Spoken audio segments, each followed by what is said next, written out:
Welcome to another Figure Week, Hard Surface Week, Organic Week.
Hey everybody, and welcome back to the Artcast. Thanks for tuning in again to another episode. And again, as I always say with these episodes during the pandemic, hope you guys are keeping safe and busy with whatever projects you're working on at the moment. Great response to everything we've had recently with the episodes going out. Of course, last with guys like Mark, Joe, and other guys we've had on. A really great response in the chat and Discord, and your suggestions are definitely being noted. When you guys are putting out people you want to hear, I'm definitely trying to hunt these guys down and get them on. So one thing we have had a lot of people asking if was a diversity outside of concept art and outside of 3D to some maybe niche disciplines or things that aren't seen as very common in the industry. So I've been on a mission for a long time, and this artist finally got back to me. So that we could actually have a chat and talk about his career and the things he's done in the industry, maybe give you guys a wee idea into something else you can try out or other jobs that are available in the games industry. So if you guys can welcome along today my guest, Billy Garretsen. Hey Billy. What's going on? Yeah, thank you for coming on the podcast and chatting with us. It's an honor to have you on. Hopefully it's going to be a good conversation. Yeah, totally. I thought it was. I feel honored to be representing. I think I guess a less represented, faction of art, and it would be in interface design, user interface design, user experience, graphic design. Basically, that whole world that isn't concept art and modeling. Yeah, the more kind of rock star stuff that everybody kind of aims for when they first in the industry. So yeah, it's the cool kids. It's the cool kids club when you do all that kind of stuff. But you obviously have a very important role to play in games. And so if people don't know you, Billy, if people don't know of your work or what you do specifically, could you run just like a short intro, just to introduce yourself and what you do? Sure. Billy Garretsen. I'm currently the UX design lead at Airship Syndicate. We recently shipped Darksiders Genesis. Before that, we shipped Battle Chasers Night War. I've been pretty much exclusively in user interface and user experience design for almost 20 years now. And we can get into how that happened. But I'm traditionally an artist. I went to university to learn fine arts, and so I have a lot of fine arts principles. But that definitely was the springboard into interactive art and interactive, design and stuff like that. So I'm trying to think of, any other big notable work before Airship Syndicate. I was at Artcraft Entertainment. I helped kickstart the Crowfall MMO Kickstarter that is still going today. I think they're about to hit beta. It's looking really good. If anyone's interested in like just how games are made, you just look at the past 5 years, every year take a different screenshot or a snapshot of the game Crowfall, and you could just see the evolution of the ideas and how it's just gotten so polished now. Nice. But yeah, I'll say you also do art. like kind of Marvel and comic art, and there's bits and pieces you've done for comics as well, right? Sure. Yeah. I think I traditionally I don't sleep very much, and I'm always busy. And when I can't get that that illustration, that artistic itch out of my system at work, I'll take it home with me, and I'll collaborate with like John Boy Myers, Mike Bowden, some other comics dudes who have really killer lines. And so I'm training again. I'm traditionally trained in painting, but I'm actually pretty new to digital painting. And so I use other people's work as a great training tool to okay, I don't have to focus on the subject matter because it's already kind of laid out. Now I can just focus on the rendering and stuff. And so, So a lot of my work is, goes into like the comics territory and stuff, which is actually my first love.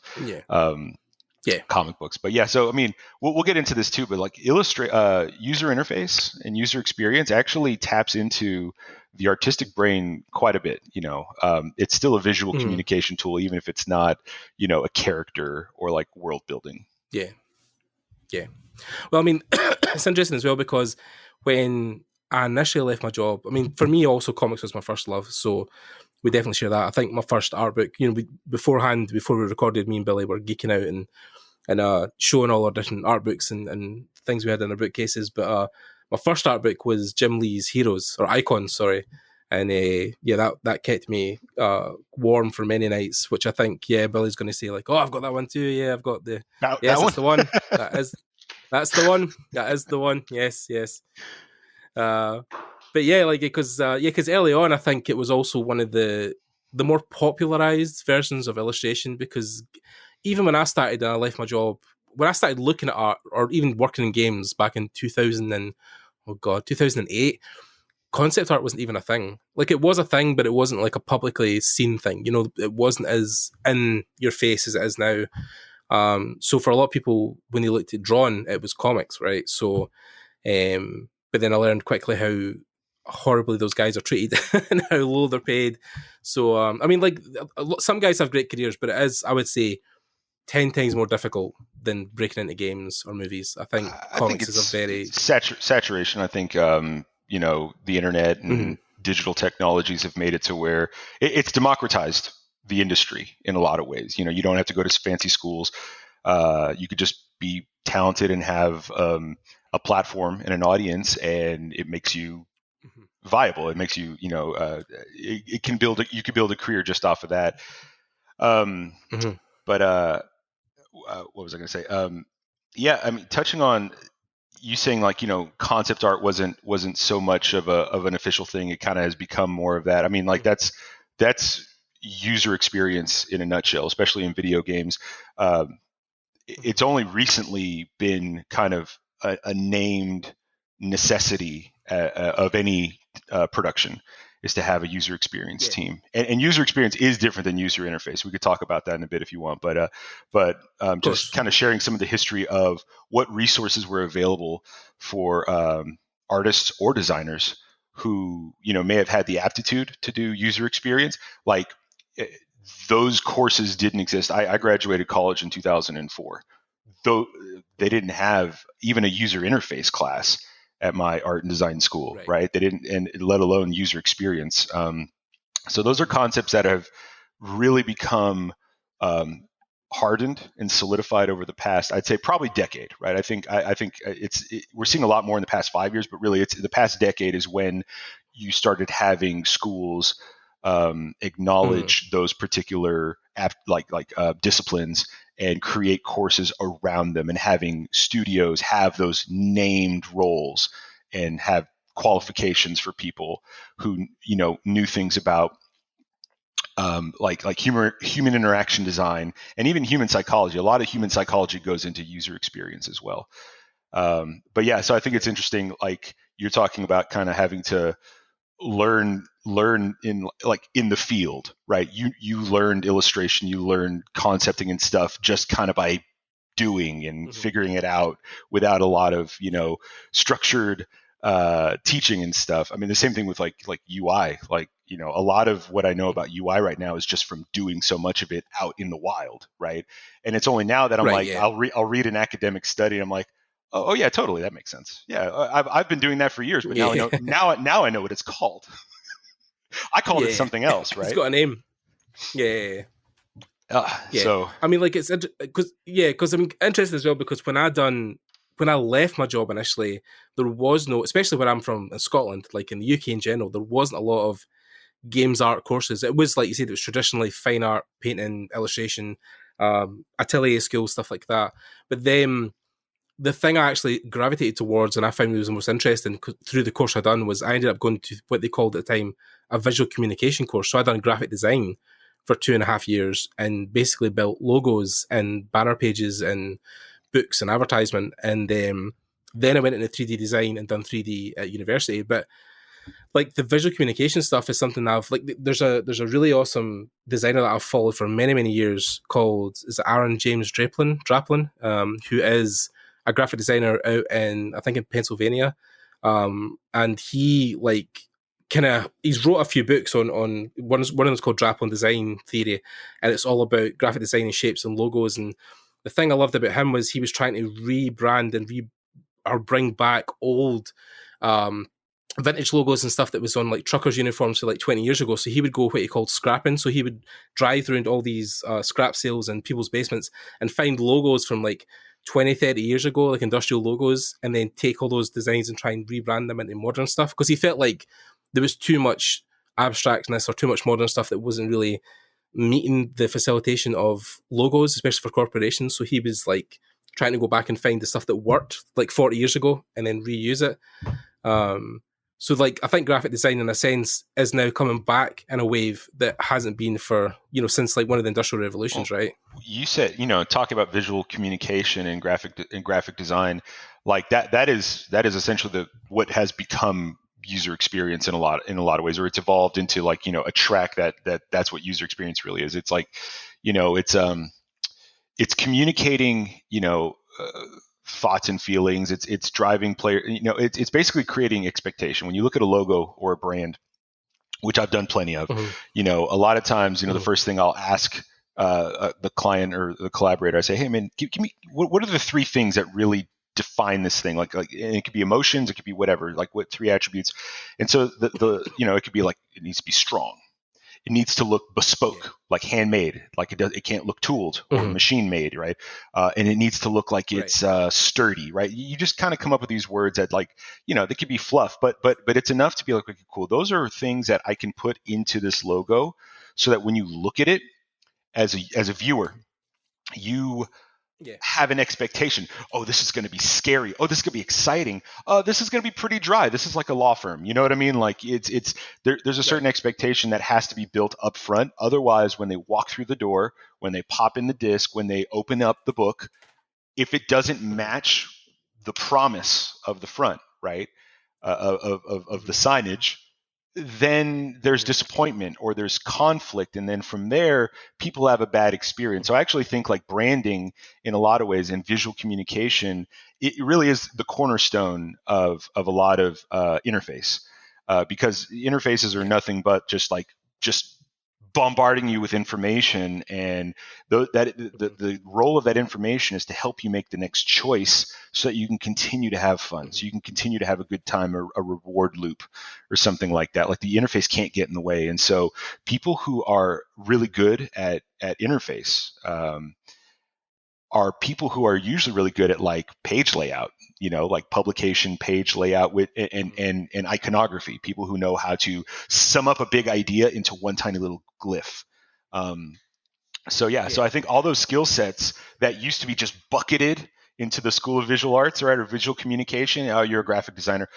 Now it's become a lot more granular, right? You do have people who are visual graphic designers, and now you have people who are visual interface designers, right?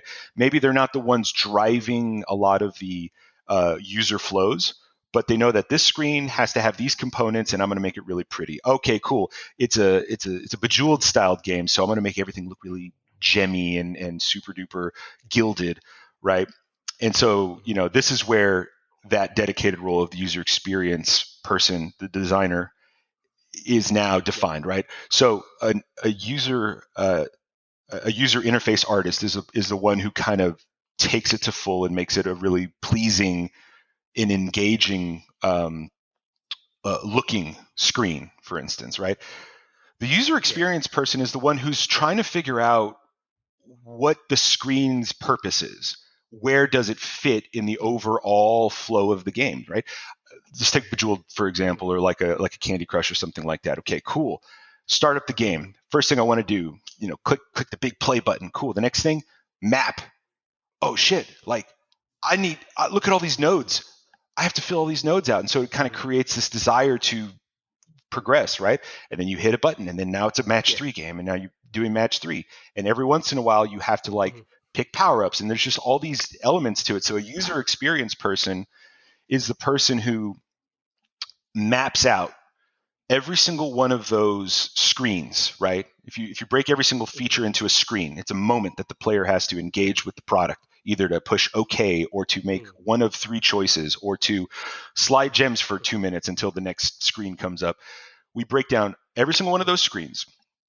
We have to understand the intent of every screen, right? Because every screen can't be the coolest, sexiest screen. Then the player won't understand the value of what they're doing, right? So, you break down, this is just this is a confirmation screen, right? So this user interface artist, right? Like, just downplay this one. This one's very simple. This is just a yes/no choice, right? This next screen, this is where you choose what your reward box is going to be. So this is like a destination screen. You're going to get to the screen and you're going to take your time because, you're going to nail bite. Which one's it going to be? So if you notice there, nothing about what I just described has anything to do with art, right? It's completely about emotion and psychology and intent. Like, what is the play? Like, you're basically breaking down the whole experience into an emotional story.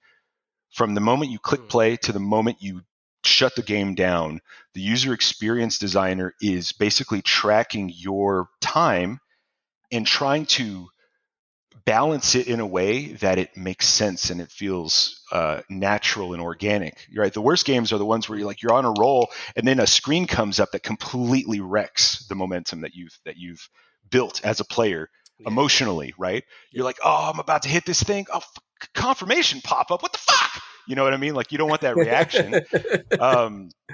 So anyways, obviously I get excited about this stuff because when I think of a game, especially as an emotional experience or as a string of emotions that crescendo and have a payoff, I get excited about that because that's what I like to build. You know what I mean? And so that's what user experience really is. It's understanding the big picture and how we get from point to point to point, and then we can define that and then hand it off to the user interface artist to then flesh out and make the product, right? They basically add all the bells and whistles that all work towards the goal of, this is a rewarding screen. We need to make the player feel really good here. So it needs, 10x the amount of animation and sparkles from the particle effects, right?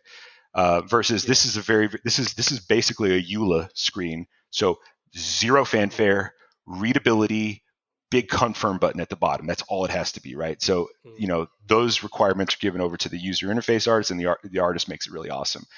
I happen to be both right now. And actually, that's something that is very typical from the people that I work with and the people I've met is it's hard to do one without also at least having the aptitude to do the other. Like, you have UI artists that are actually really, really good at wireframing and building out user flows.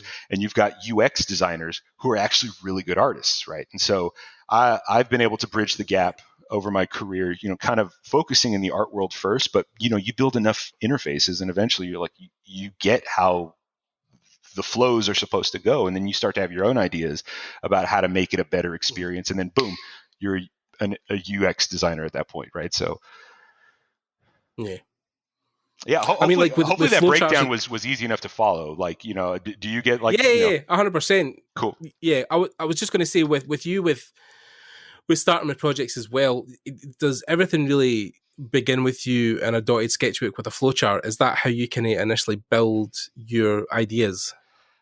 I think just like every artist, illustrator is different in how they start, right? What you just described is how a lot of people approach UX.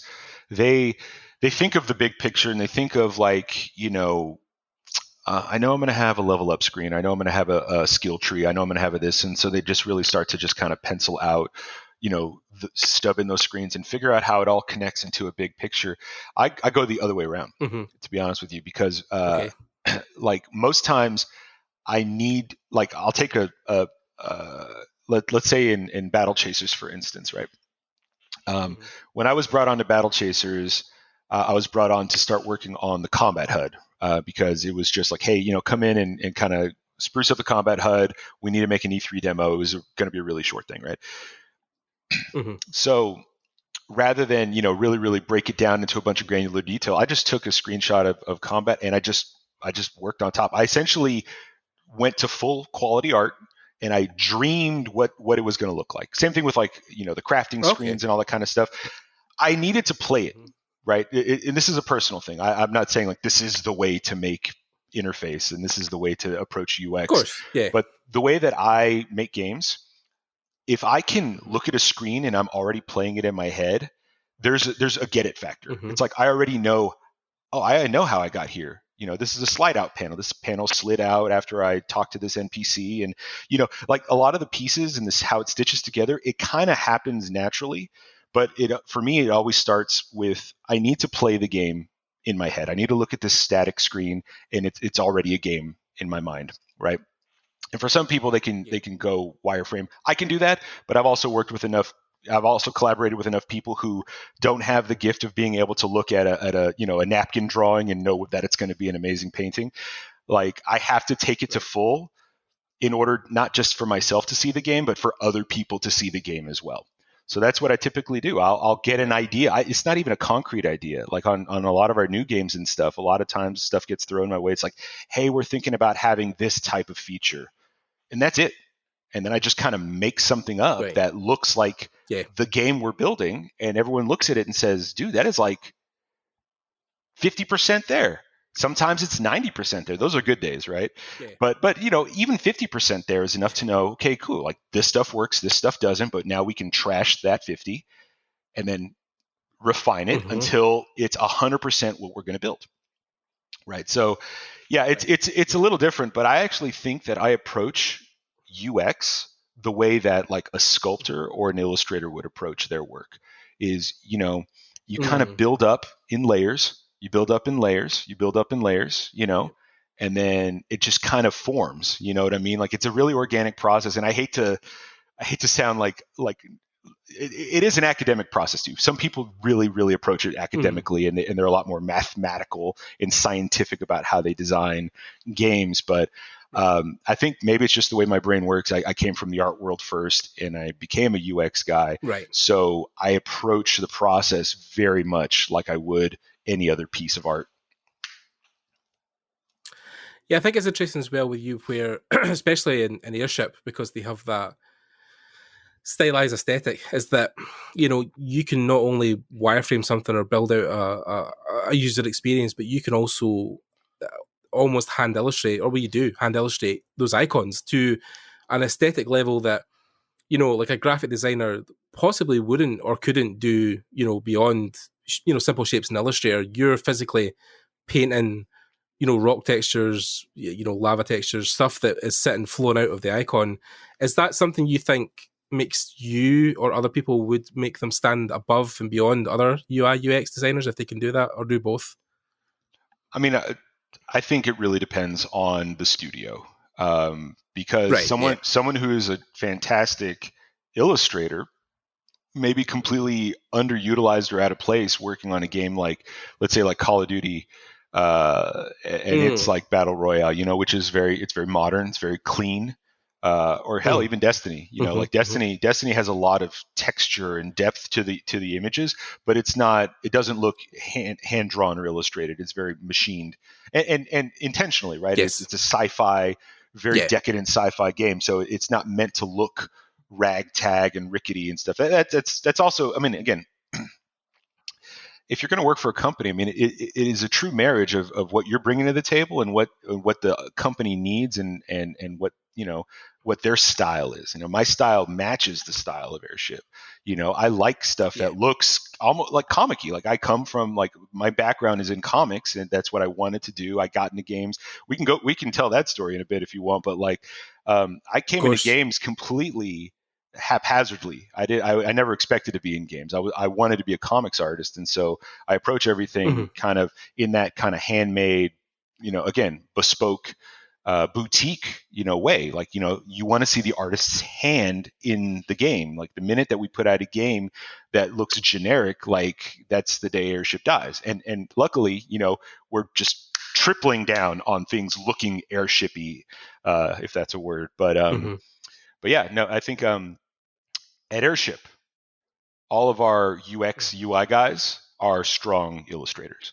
I think at any other studio that would not be a requirement. I think being a good graphic designer, being a good vector artist, but really, I think other studios, it would just be enough to be a good information layout designer. Like, hey, I came from magazines, but now I have a job in UX because I'm really good at information layout. Because when you look at my stuff, you know exactly where your eye's supposed to go. You know exactly how to read it. Like that stuff is crazy valuable. I think, again, all my guys have that skill as well. But I wouldn't say it's a requirement. If anyone's watching that, like, thinks, oh man, I'm not a painter. I guess I really can't do this job. That's not at all a requirement. And dude, it's a team effort. Like, if you can't draw, that's fine. Like, other people can. Like, and be okay with that. Like, it's okay if you might be weak in something that someone else can, like, pick up the slack on. And guess what? That's how collaborations form. That's how good, strong teams are formed, is when people lean on each other's, superpowers, right? Yeah. I mean, it's a thing as well. I think, especially like in bigger studios, right? You would probably typically have, in a massive studio, maybe 300-400 people. The UI guys would obviously build the layout and the UX stuff, but then they would pass that off to art to make icons or buttons or other stuff that's, if it needs to be illustrated, or more arty. But then it's a thing as well where you're in a unique situation with Airship, where you guys are I say a small team, relatively small compared to massive studios. But then it's like, I think it also builds off the fact that it's a weird thing I try to talk to students about, is like, it's the fit, right? Like, students and people think that it's an impossible task to get a job in games, but it really is 90% of the fact is that you have to find a studio that fits you as an artist, right? Your style, your aesthetic, what you love doing. That's one thing that, like, can take us just as long to find as a studio that fits around you as well. Sure. Yeah, and it's a journey. I mean, like, I feel like it's taken me 20 years to find my home in this industry. And for some people, I mean, like, especially like young people in their careers, they get really distraught when their first job isn't the dream job. And it could even be at a dream. The worst is when it's at a dream studio, but it's not the dream job, right? It's like a double disconnect. I'm not saying like you have to like suffer for like a bunch of years before you get your due. Like, it's not that at all. I mean, like, work hard, build good relationships, and good things tend to happen. It's I mean, I don't mean to oversimplify, the path, but like, it really boils down to that common base is, just being in the industry is lucky, because there's so many people. It's getting more and more competitive, right? There's so many people that want that job, and you're in. Even if it's not like the lead concept artist, or like, okay, I'm not concepting characters like I wanted to, like I'm really good at that. I have all these like fan arts and studies of like League of Legends characters. Like, I'm really good at that thing, but all they want me to do is do rocks and foliage. And I can do that, but it's not what I love. It's not my passion. Like, if you can show that company that you're just as good at rocks and foliage and have a good attitude about it, guess what's going to happen? They're going to start giving you character work when, and a lot of times it has to happen where it's spillover work, when the other guys can't handle it. Guess what you get to be? You get to be the hero. You get to have this opportunity. And it's funny, those guys draw characters day in, day out to the point where people don't even talk about it anymore. It's not impressive anymore. And all of a sudden you get to be oh my God, did you know the Rocks and Foliage guy just did a badass character? Can you believe that? And all of a sudden you're a character guy. Like it's just, there is a clean, organic progression that happens in a career if you're willing to put in the time and dedication, right? I think a lot of folks rob themselves from having success because they're impatient, or they don't let it come to them. They try to bring it to them forcefully, and it creates friction, and it actually hurts relationships. And that's when, people lose hope that there's a future for them in a studio, and then that's when they move on. I definitely think that the true path to success in this industry, probably others, but all my history is here in games, is relationships. If people can vouch for you, it's so amazing.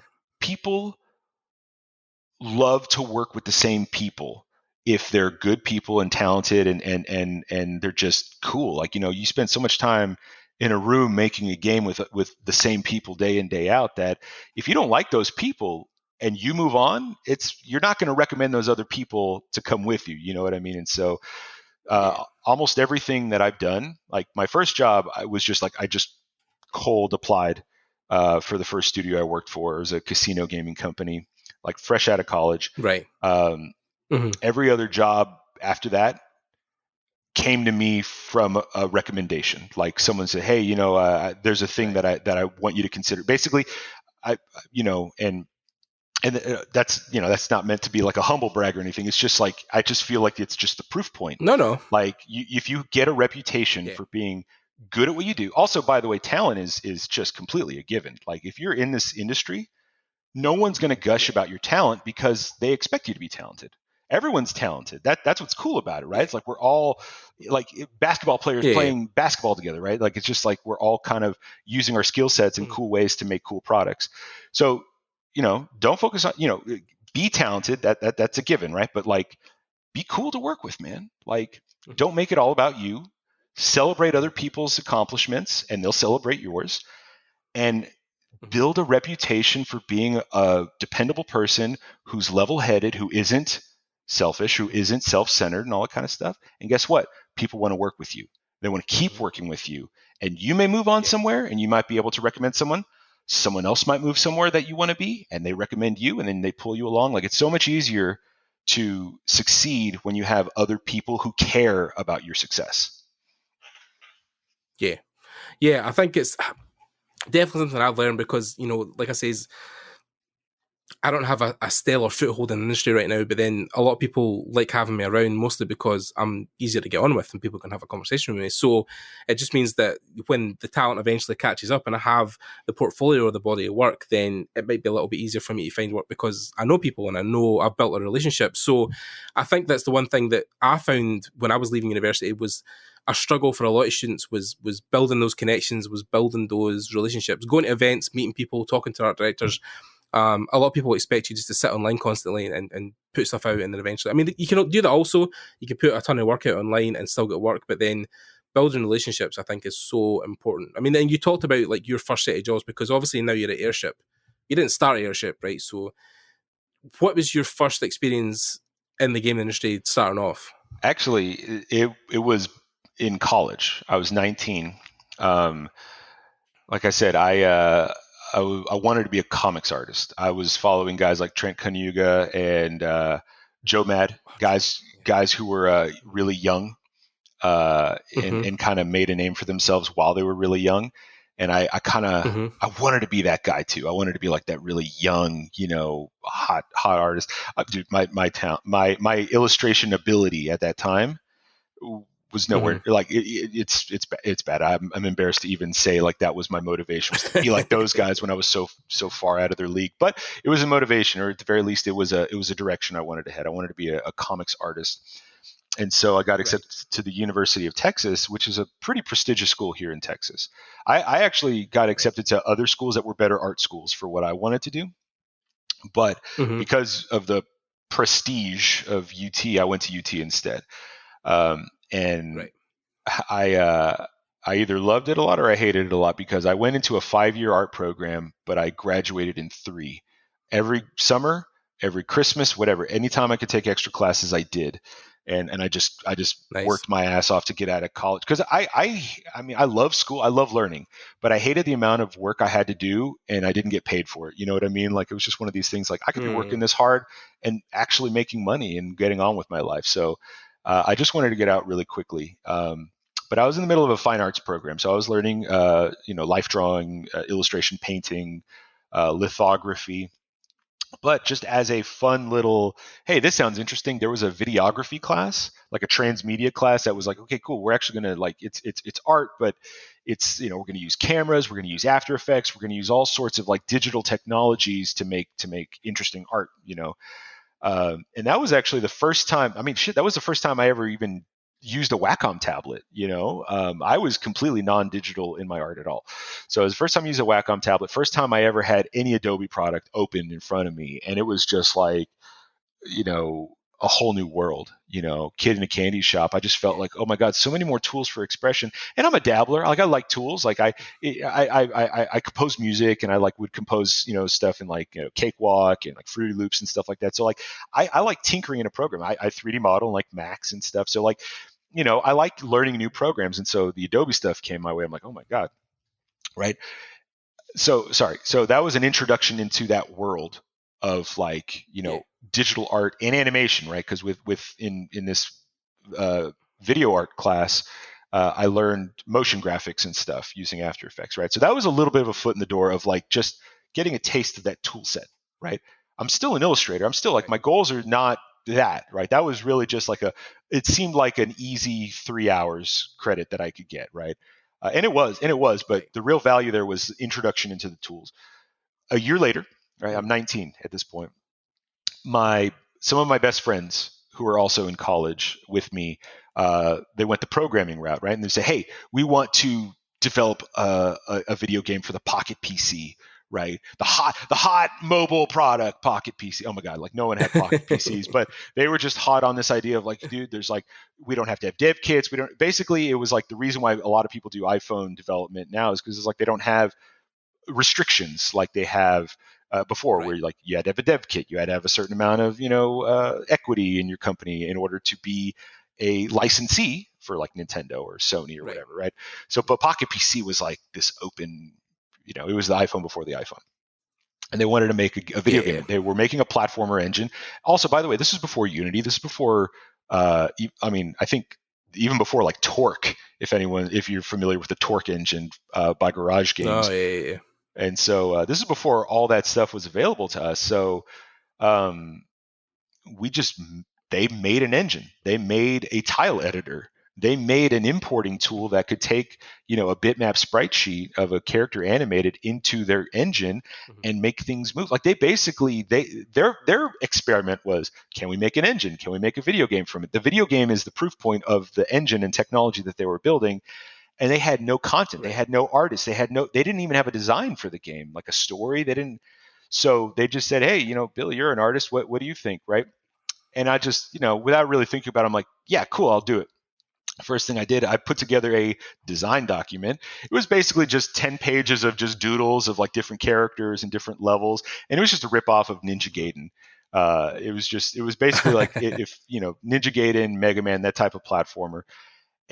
But I had sketches of like, okay, this is what the level tiles will look like. But it was all by hand. It was all, just me in a sketchbook kind of designing out what this game was going to be. Mm-hmm. Again, I had no expectation for what this thing was going to become. I had no idea what I was even in for. I just started. I had the opportunity and I said, sure, why not? I love video games. It's not what I'm going to do, but it's an outlet for my art. That's all I thought of. It's an outlet for my, because I'm like, ooh, this illustration of this character, especially in the dialogue, like that's all I cared about, cool character art. But I committed to this thing, and I had to learn how to do pixel sprites for not even just, sprite art. Like I had to learn how to technically make tile sets that could join up and build worlds with it. And I was the level builder. I designed the levels. I designed the tile sets. I designed the characters. I had to do all the sprite art for the characters and the animation cycles and everything like that. And, I didn't have optimized tools for this. So I did it. It probably took me 5 times longer than it should have, just because I was also learning how to do pixel art in Photoshop and build sprite sheets, and anyone who's built a sprite sheet knows, Right. hey, if you're just one pixel off, your little animation will start to jitter and shift, and there was all sorts of learning. Anyway, so this whole process took about a year and a half. Definitely. By the time I graduated college, we had shipped this game. So we set out to do this thing, and we succeeded. We finished and shipped the game. It was in like a magazine, right? It got Pocket PC's Action Game of 2003. It was a game called Blade of Betrayal. So bad. Nice. So cliche too. But like, at the very least, it was like we got some positive reinforcement, even if our game was a crappy game by any, modern standard.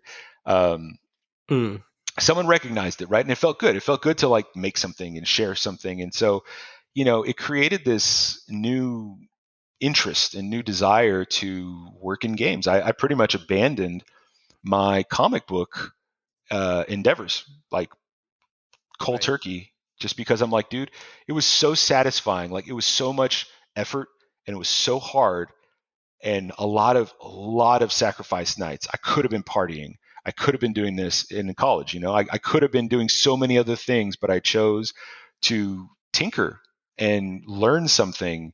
And, it was funny because I didn't learn anything from the classes that I end up doing today. Like it's all kind of discovery through doing this game project. And just like that, I just decided, hey man, like I think video games is where it's at because I get to do art. I get to do all the things that I like to do, but then I also get to do with other people. That was the big thing. Like in comics, it is a team, right? If you really break it down to the traditional roles of like a penciler, an inker, a colorist, etc., editors, like it's a collaborative team, but it's a lot more focused and individualized, I think. Whereas in games, you might have some individual moments in a product, but like it's largely the culmination of everyone working together.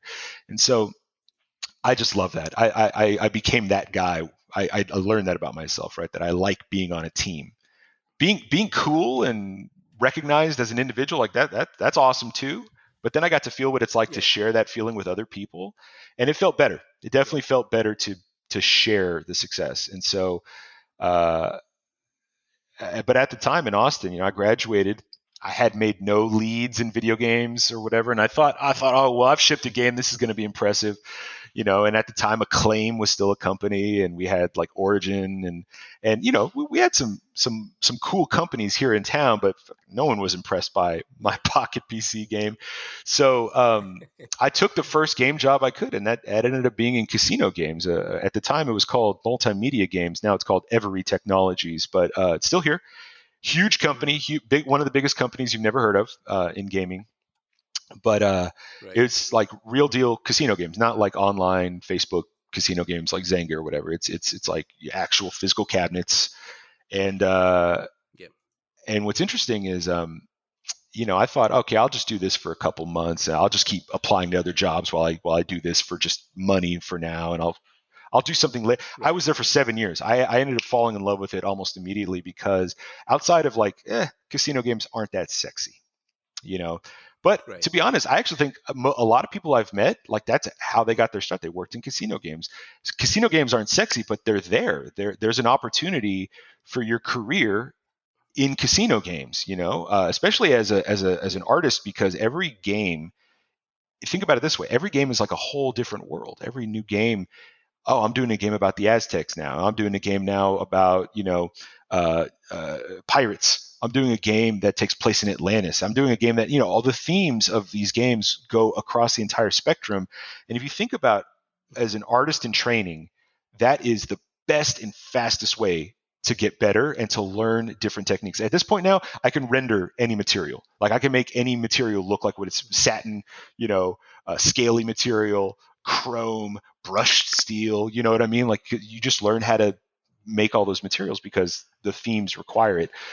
But more than anything else, like casino games are essentially all interface. You don't think about it that much, right? But like when you're looking at a casino game screen, it's nothing but interface. So sorry, this is a very long roundabout way to say like how I even got into UI was I'm loving this, Billy. You talk as much as you want. that first job set the tone because Yeah. I already got a taste of what it was like to use other skill sets outside of just illustration to make a video game. Mm-hmm. All right. Yeah. And but in my first game, it was not a very heavy menu driven game. It was very much all action was on the screen. So I designed a HUD. Like interface wise, it was really just a HUD and some level completion statistic screens. Right.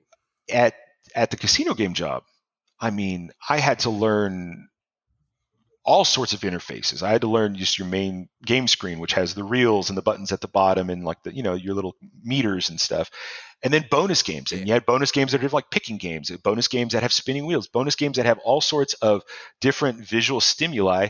And it can't, and again, like especially in a casino game, you're building a hierarchy of information because that's essentially what a pay table is. Like, I'm not excited about, like, three, little frogs landing. But if I hit the golden frog, I know that one's more valuable, just as a terrible example. But like everything about that screen that you're looking at, top to bottom, is information hierarchy, right? Now, casino game players don't think about any of that, right? But when you're building a casino game, it's a very conscious, intentional design visually. And that visual design is constantly touching on UX and the emotional experience and stuff. And so it's interesting, like I immediately devalued casino gaming before I worked in it, because I'm like, oh, that's shitty. That's a sin industry. There's no value in that. I'm going to be laughed out of my career, But on the contrary, I actually think it was the rocket ship that got me to be a good UI guy and a UX guy better than any college course could have ever given me, right? Because I was making something real. But yeah, and I did that for 7 years, and to the point where like I got to the point where I was designing games. I wasn't just given designs. I was going out there.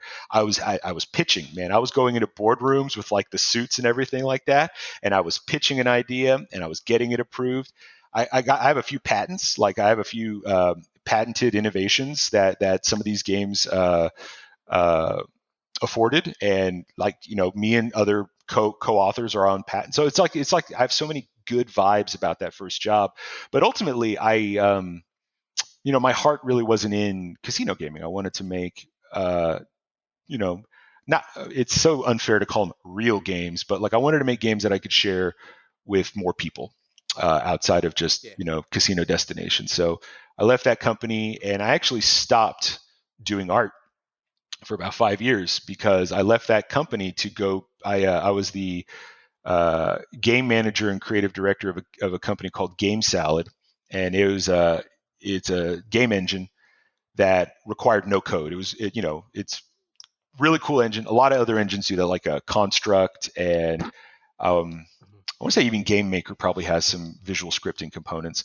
But basically, I got so invested in the design and in the creation of games that I wanted to work at a company where like that was their thing. So I led a game team where we put out games constantly using this engine, and we got to kind of like test new features and stuff like that. It's just interesting how you go from like just being an artist to then leading other creative people. So that was interesting, and how you learn to separate yourself. Because I missed it. I wasn't doing art for like 5 years, but I got jealous of like the other artists that did. Really roundabout way to say like how it got back to like Artcraft Entertainment on Crowfall and Airship Syndicate. Eventually, I just knew that.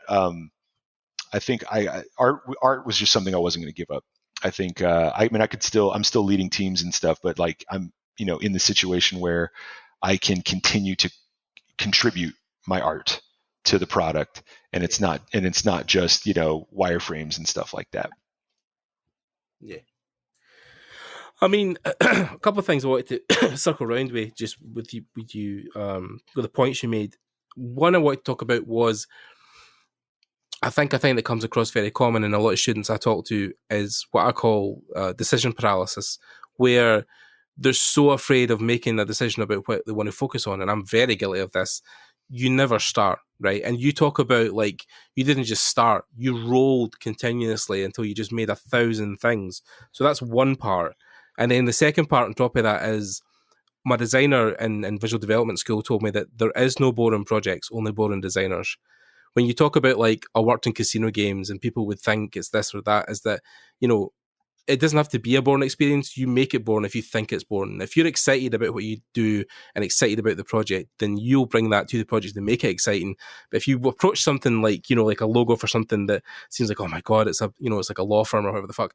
Yeah, it might be a law firm, but you can still make it jump. So those are the two, like the fear paralysis and boring designers is something I think I picked out of those two. I think we talk about those a bit more, especially the fear paralysis, because I know you were shaking your head agreeing with that it's something you know that's very common. I think, you know, it could still happen, you know, as your career progresses. But really, the first one's the hardest, you know, because you don't want to make a mistake. Mm-hmm. But I mean, I think even labeling something a mistake is by placing expectations on something that I think are limiting. Right? You say, hey, I mean, I've done this when I was young. I said, hey, man, by the time I'm 30, I'm going to be a millionaire. Just some bullshit goal, you know? Like, hell, I would have loved to have been a millionaire at 30, I'm sure. But even if I was a millionaire at 30, I bet you I would have been a huge douchebag about it. You know what I mean? I actually I really enjoy how things are going right now. I think things have landed really, really nicely in place. But you know, early on, you just haven't been around long enough to really know what success looks like. And you might be right. You might set out to make that $1 million. You get your $1 million and you feel great and you're validated because you knew it was possible and you went out and you got it, right? But for a lot of people, that's just not realistic, right? Or saying, hey, you know, trust me, I have met many, many artists like this. If I don't work at Blizzard, I'm a failure. If I don't work it right, if I don't get to do a Hearthstone card, then I suck as an artist, or I have failed, or I've, you know, or I'm not working hard enough, you know, and yeah, that is, I think, that's not a very. I mean, it's great to say, hey, I would love to paint at the quality of a Hearthstone card. I would love to paint at the quality. Magic the Gathering, a lot of Magic the Gathering guys that really, really want to do any kind of work for that, right? Mm-hmm. And it's a noble goal to want to paint at that caliber, right? But then to put this, this is the thing, right? You can't control everything. You can control what you do, what you choose to do, and how you choose to feel about what life throws at you, right? But you can't control if the Hearthstone people contact you back. In fact, the more you push, the more likely they won't contact you because they don't want to work with needy people like that, right? They want to work with you know, proven, you know, people who are accessible, people who are proven, and also people who aren't going to be trouble because they're running a business, right? Remember that this is a business. This is not built to put you on a pedestal so that you can feel good about yourself. You need to learn how to feel good about yourself without that type of reward at the end. Because guess what's going to happen? You might actually get contacted by the Hearthstone people and you're like, oh my God, I can't wait to draw, you know, like my favorite character. And they're going to ask you to draw a potion bottle. You know what I mean? And you have to be okay with like saying, hey man, I'm in the ballpark of this, you know, this arbitrary goal I made, but I'm in the ballpark and like, dude, I'm recognized for my talent. Now, no, I didn't get to be the rock star that I was really hoping I could get to be, but like, it should still feel really satisfying. Like for instance, God, this is funny because I feel like I've gone through my own journey of doubt and self-value and stuff. This is good though. This is good stuff though. I think where a lot of this is coming from, you know, like I'm not just spouting off crap. I mean, I've gone through this myself, right? Which is why I'm bringing it up. But even like I've done a lot of logo work because, you know, part of the UI design and stuff that put me on a path to be a good, like for instance, sorry, I completely skipped over this. Like, you know, I can make an entire career just on being a branding guy, a logo guy in branding. And I learned that at the casino game company too. Why? Because every single game, and I made at least 12 unique games a year, right? Unique IP. Every single game required IP development and it required a logo, a full-on developed logo, right? And I learned how to be so efficient at making logos, a lot of different tricks on how to modify existing type, or quick ways to make your own custom type and stuff like that. So again, I didn't learn that in college. I didn't set out to learn that. It was a byproduct of being in the right place at the right time. Where my art director, who was a former marketing guy, who used to cut fonts out by hand with an X-Acto knife, like in the pre-digital era of typography, Wow. he showed me all this stuff. Again, I never knew that I was going to learn that when I was looking at the job application of casino games, right? But look at all the value that came because I took that leap, right? So Yeah. So I do logos all the time. One of my most frequent freelance requests is logo design. I did the logo for the Netflix Castlevania show just came out called Blood of Zeus, Seis Manos. I got to refactor the Darksiders logo. I've touched a lot of different logos and stuff. And I'll say for a while there, I used to feel really bad because I'm like, yeah, that's my logo up there, but someone else did that really badass key art. I started to feel like the Hearthstone potion illustrator who really wants to, draw characters, right? And it took a while for me to give myself perspective and be like, dude, no, that everyone sees the logo too. That logo is actually more distributed than even the key art. That logo is key. It's pivotal. Yeah. It isn't exact. I still to this day would love to be the key art illustrator. Who wouldn't, right? The key art is super fun, or Riot splash art. You know what I mean? It's so good. But you learn to just love that you get to play this sport and you get to be in the park with the rest of the people playing this sport. And no, you may not be playing the position that you think you want, but you're probably playing the position that makes the most sense and will bring you the most joy. I'm telling you, if you just get out of your own way and kind of let things kind of organically happen, you're probably going to find yourself in the right place for you. And so it's incredibly optimistic. Hopefully, people don't call me out on how naive that sounds, but it has been my experience. It has been my experience that the best things have happened when I've gotten out of my way by removing arbitrary goals, right? Because you can't control being a Hearthstone artist. You can control being a good painter, and you can control communicating with other people in that community. Yes. If you get known for being a chill artist with talent, it kind of opens the door up for a lot of opportunities. But if you go out there knocking on the door, demanding to be let in, guess what? You're not. It's a hard discipline to learn. Yeah. I think, you've definitely touched on something I think even I've been through myself, is the fact that, Hearthstone and Magic and a lot of those and Riot are big tent poles for people to aim for, or big targets. And, some of the most successful people I know, or some of the happiest people I know in the industry, work in smaller companies doing smaller projects. But what they're happy about is they get to be a creative and they get to be paid as a creative. Their full-time job is, I draw things and I get paid to do that. They don't really care the fact that, if they got to work in Hearthstone or something, well, that's great. But they do get to be creative for a living and get paid for it. So to them, it's like, well, I've already achieved it. I've already got the thing I wanted. I wanted to be able to draw for a living and get paid for it. So that's already accomplished. It doesn't matter that I'm not working at Blizzard or Riot. It just matters that, I get to get up every day and do the thing I love for a living. So it's the same for me. When I initially got in the industry, I was like, oh, cool, I want to work for Blizzard and Riot and other game companies. But then, along the way, because those aren't the first destinations for a lot of people, those are the jobs you get when you're in your 40s and stuff like that. And of course, now you're in airship, so it's a thing where now people are like, oh, I'd love to work in airship. That's a dream for me. So, everything's about perspective. I think it's just about framing your expectations and trying to be defining every day what success is for you, right? That's definitely something, or kind of what you're trying to say.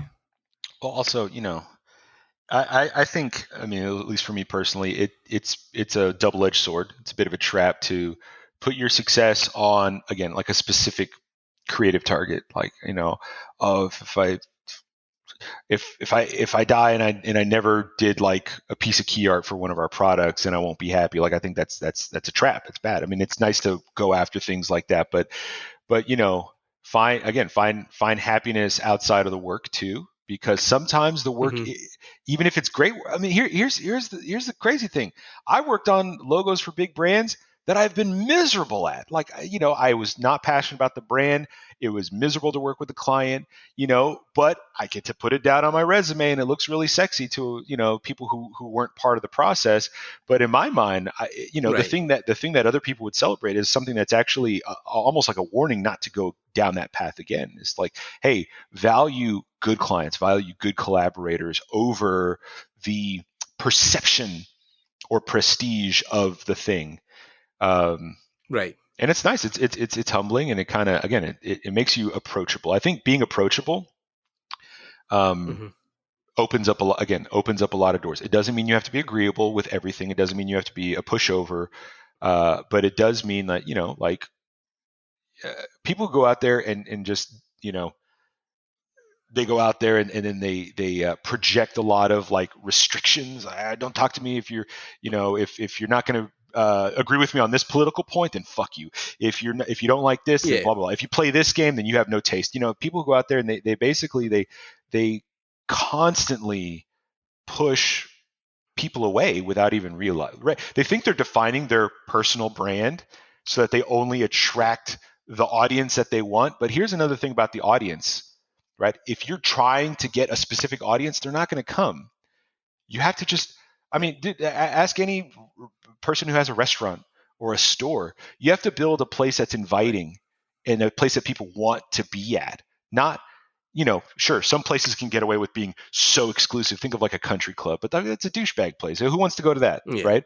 If you're making a place for people, you want to make it inviting. You want to almost take yourself out of it a little bit and just make it more of just like a place where we can, have some common ground.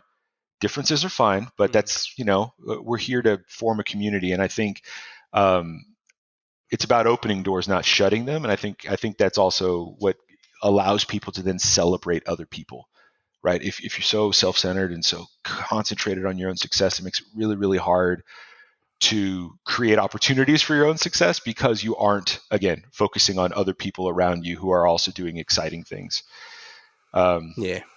Hey man, I'm like, man, this is funny. Like and we can keep talking about this too. I feel like we've turned into a self-help, which is fine, man. I listen to a lot of, motivational speakers and stuff of different types too. I like to hear different points of view, because it gets you thinking, it gets you reassessing and reevaluating where you are. And it also a lot of times leaves you feeling like, dude, things are pretty good. Things are okay. I think I'm bringing a lot of expectation and pressure to my career right now when it doesn't. Because I meant to as a continuation of like, I hated this one gig or whatever. Like, guess what? You're going to go through periods of your career that aren't fun at all. Like, it's going to be hard. Like, it isn't. You don't get to a place where, and it's funny. You acknowledge Airship.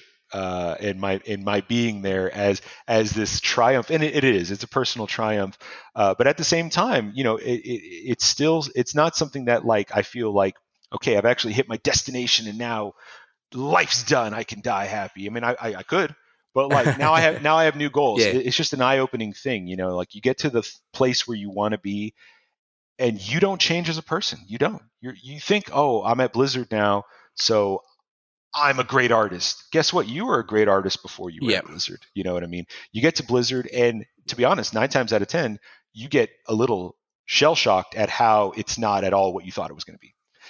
Airship, it's not what I thought it was going to be in certain ways, but it's so much more than I expected in many, many other subtle ways. And a lot of it comes from the fact that we're a small team. Everyone's highly motivated. Everyone's highly talented. And it's a group of people who are not egotistical, right? And that comes from the top. Joe is one of the nicest people I've ever met in my life, and he's very supportive. And he doesn't, he's not like other creative directors that I've worked for that really make the product a lot about them and their spotlight. In fact, it's amazing to see how many times Joe steps out of the way to let someone else take the spotlight. And I think that's great. Yeah. Great leadership. I never would have expected that, just considering what I had built him up to be from being a fan as a kid, and being him being kind of a role model for what I wanted to be going into my career. And you meet him, and you're just like, it's nothing at all like what I expected, but it's so much better. And so, but yeah, you're going to go through periods of hardship. Things are going to be tough. It's not great all the time. And that's why you have to have a strong foundation of like, okay, cool. I'm not in this to get 1,000 likes on my next piece that I post. I'm not in this to be a name. I'm in this to just work. I'm going to do the work. I'm going to train. I'm just going to spend this year. It's totally fine if, everything I do flies under the radar. There's going to be a next year. There's going to, it's like I said, it's a marathon. It's about persevering, right? And the people that I think can last the longest in this industry are the ones who like don't give up when things get slow or when things get hard, or where you don't have that like social positive reinforcement loop. You know what I mean? Like a lot of people do. They post on Instagram every single day, and I bet you some of those people start to worry if like towards the end of the week they see a downward trend on engagement with their pieces, and they start to really think that it's something they did. They really make it about themselves. Oh man, what am I doing wrong? Am I not cool anymore? What happened, right? Remember, man, people have lives. You might have dropped some content on the week that some global disaster hit that you weren't really paying attention to, and people just don't have the time to look at Instagram for like they did the other day, or like Disney just dropped a new show and everyone's talking about that right now, and or people doing the fan art chase. Oh shit, I better do some Falcon and the Winter Soldier fan art because right now it's really hot. Blah blah blah. Yeah, man, it's a trap. Sometimes you have to be okay. I think it's also go for it. No, I was just going to say, I think it's hard as well when you're in the position you're in as well, because maybe a part of that came from like when you were thinking about what's a success, what's not a success. It was probably because also you were doing UI as opposed to, like you said, you wanted to be the guy who was doing like the key splash art or stuff like that. Sure. Like I think it's also a team effort where, like, I know I've experienced that in game jams. Like recently when I've done these game jams where we've made like Calamity and Tomato Mare, like they won a bunch of awards. And it was funny because when I went to Lightbox and I was there with Raph and a couple of the guys with Sony Santa Monica, I was being like gushing like, oh, God of War was like one of my games in 2018. It was so incredible. I really, really loved it. And every time they were kind of like, yeah, man, like it was a real team effort. Like that whole studio is incredible. And you were kind of thinking to yourself at one point, I was like, they're giving the whole, PR speech, like, it was a team effort. But then when we were getting interviewed after we won a bunch of awards on Tomato Mare, there was only 3 of us. And people obviously first in those games always see the art, right? They always see the things jumping about or the buildings. People are like, oh my God, your art was so good. And I won a bunch of awards for the art. And I was like, look, man, like my art is nothing in comparison to the coders who worked on it, who made it actually move. Like if they didn't animate it and make the thing work, then you'd just be looking at a bunch of boxes. And they were like, oh yeah. And I was like, yeah, it was a real team effort. And I caught myself saying it. So it's like, even though I was in one position, I still got to be part of the hurrah about the game. But it's the same with you, Airship, right? You might think to yourself, I'm only the lead UI UX guy. But then people are like, oh my God, you worked in Battle Chasers, you worked in Darksiders. Like, and Darksiders has this huge legacy as well. So, I'll also, I'll say too, anytime I fall into that trap of thinking, oh man, I'd be happier if I wasn't doing UI and UX and I was doing more of the concept or illustrating. I just remind myself, like, it's just like you said, like the art would be nothing without the animation, or like the art really has no purpose if there's no context for it in the design of the product, right? And so here's the thing that I didn't really touch on that much, right? Like, I don't love UX because I love UX, like just in and of itself. I think it's interesting. Like, I actually think like coming up with that, again, like that emotional roller coaster of the game experience. I think that's really, it's cool and it's satisfying on its own. But the real motivation, the real reason why it is my career, and it is the thing that defines a lot of my work, most of my work, is how core UX is to the product, like vision and product, like the metal. You know what I mean? Like our modelers, Hmm. our environment guys, those guys are great. You know what I mean? But they're not Yep. designing the systems. They're not creating the role playing game that's happening in the 2D space where I live. You know, and so Yeah. they're creating all this great moment to moment content, but I'm creating the glue that's holding it together. And so that means I am on a daily basis, I'm talking with all the leads, I'm talking with the owners, I'm talking with almost every other discipline in the studio about the different things that are going on, because it all ties into how the UX facilitates connecting the dots.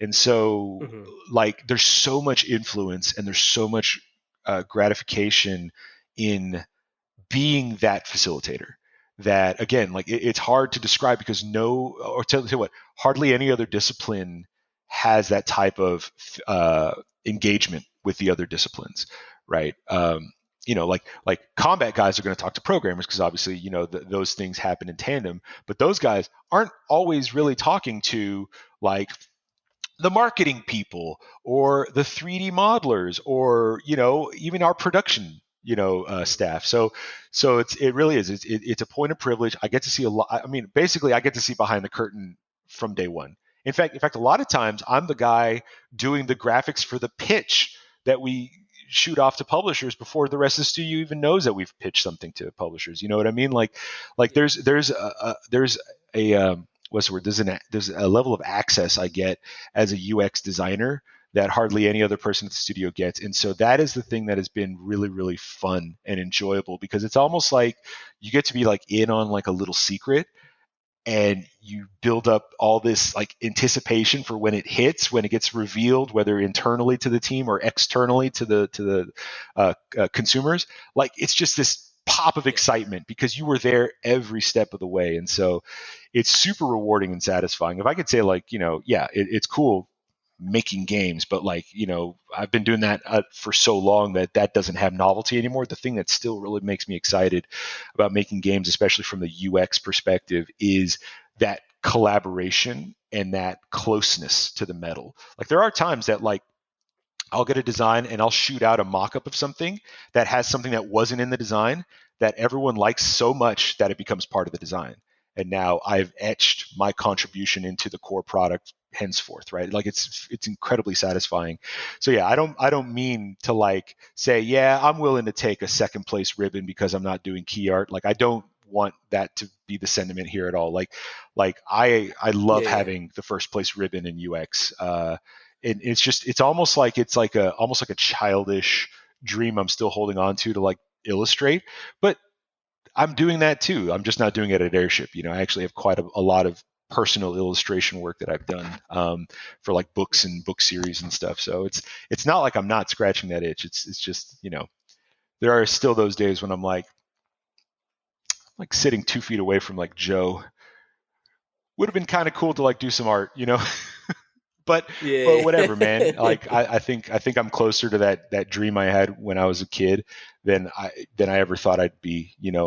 I mean, shit. Even little milestones like doing like the Castlevania logo. Like it's just one of those things. It's a game I grew up playing, and I love that series, and just like contributing even this tiny bit to it. I mean, like the guys over at Powerhouse Animation, they're the ones doing the heavy lifting, right? They're the ones doing all the work. I get to do this tiny little thing and ride those coattails.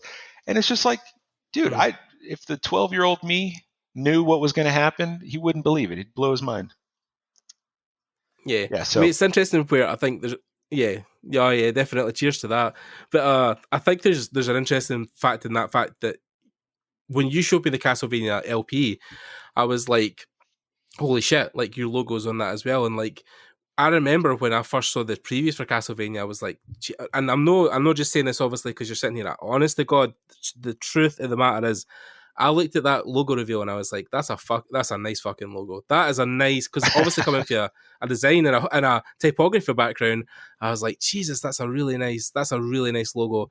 And like, that's the fact. It was a meme on Facebook, and it was an illustration of how we perceive our art as to how the public perceives it, where like the guy comes and there's a huge, magnificent cake on the table, and the guy's bringing a cake to the table also, but the cake isn't, it's no 3-tier, it's no super fancy, and it's like, oh man, that guy's cake looks so much better than mine, and he puts the cake down.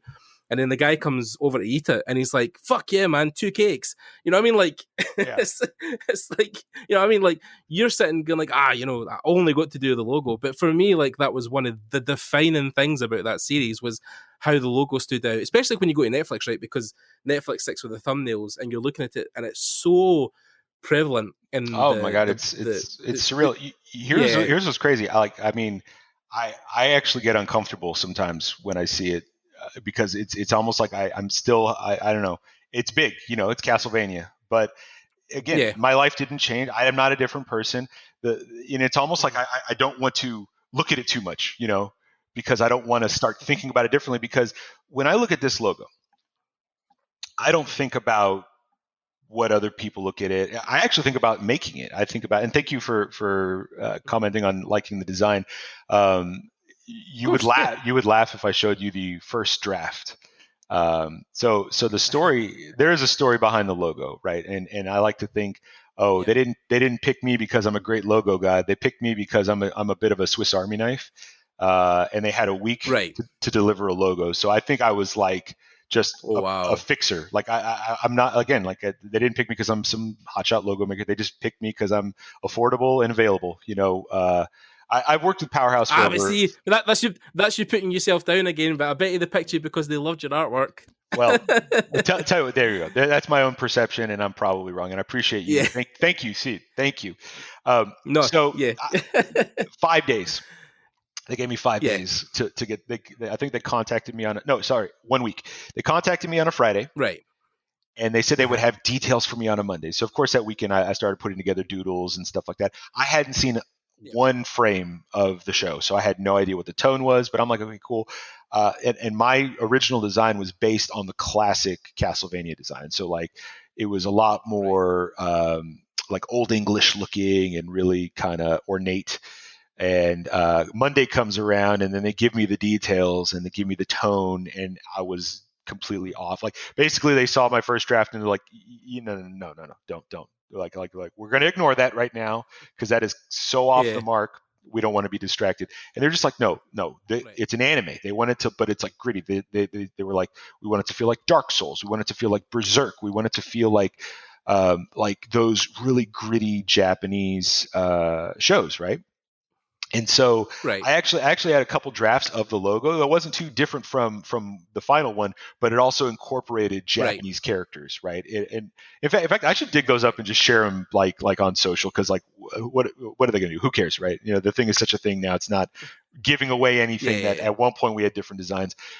But it was such a roller coaster, and that's what I'm saying. When I look at that logo, I don't think of the show at all anymore. I actually think of the real accomplishment was going from one Friday to the next Friday with zero, almost even less than zero, because I was going in the opposite direction that I should have been. But like going from nothing to having the final logo. They didn't make any edits to it. They didn't say, okay, cool, this is nice for now, but we're going to go with something final later with a different artist or whatever. No, like from one Friday to the next Friday, about 5 iterations, we came up with the final one, and it shipped. And like that's the kind of stuff that like I still have chills thinking about, because I'm like, how did that even happen? Like, because I had a day job, I had all these other things in my life. I have a daughter. It still happened. Like it still managed to come together. And in the moment, I didn't think at all about it. Yeah, yes, of course. That first Friday, I'm like, hell yeah, Castlevania! I can't believe it. And then it kicked in over the weekend. Like, what did I get myself into? Can I do this? It's a big thing. This is actually a lot of weight. Can I even carry it?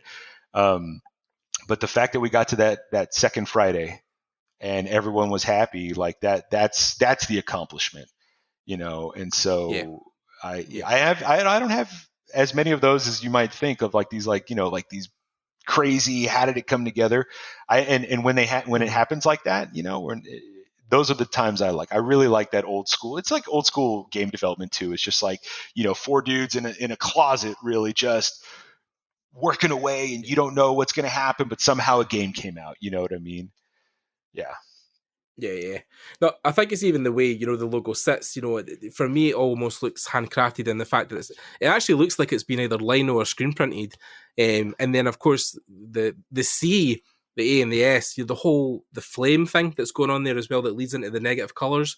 Like, I think is something that is almost lost in modern design, and I think it was something awesome that you brought back. And I think the things you're talking about where like, oh, I've done this, I've done that, but then so far in the space of a couple of years, you've worked on Darksiders, you've worked on League of Legends, you've worked on Castlevania and TV shows. Like, you've done a lot in the last couple of years, and I think it's hard because I've done it as well, where you never really stop to look back and see everything you've done that's behind you. You're always kind of looking forward into the next thing. And I think it's only when people like me stop and point it out, you're kind of like, oh yeah, like I've done a lot with my life in the last couple of years. That's quite impressive. But it's hard, especially for me, when I got to a point where I was getting down on myself the last couple of weeks, people were like, well, you left your job at 28 with no guarantee you were going to do anything. You've worked on video games, you've got your degree, you've been able to speak to all these guys, you've had this podcast for these couple of years, you've been all around the world meeting people. So you're kind of like, oh, okay, there's merit to what I've done. But it is hard when you're sitting as yourself trying to think about, people always say that you shouldn't compare yourself to other people. You should compare yourself to an old version of yourself. Like, where were you 6 months ago, 2 years ago? What were you like then? What are you like now? And how do they compare? Which I think is very apt, right? It's probably something you go through daily, right? Yeah. Well, I mean, just to even address what you were talking about, how like, you struggle sometimes when things just aren't landing or happening when you think they should or as fast as they should. Mm-hmm. And I think that's the thing. Just take that time box off of it, right? And again, there could be a fallacy with how your story right now is I quit my job at 28. Quit my job at 28, and I'd started a fresh start at 28.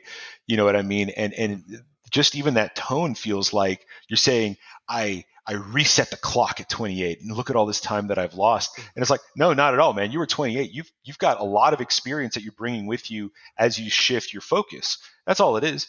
Like I said, it's not chasing a dream is you're not going to catch that dream. It's not something to catch. It's just how you've changed your focus. Right now, your focus is on game development, is in art, and it's just it's a treadmill, man. You're never going to get as good as you want.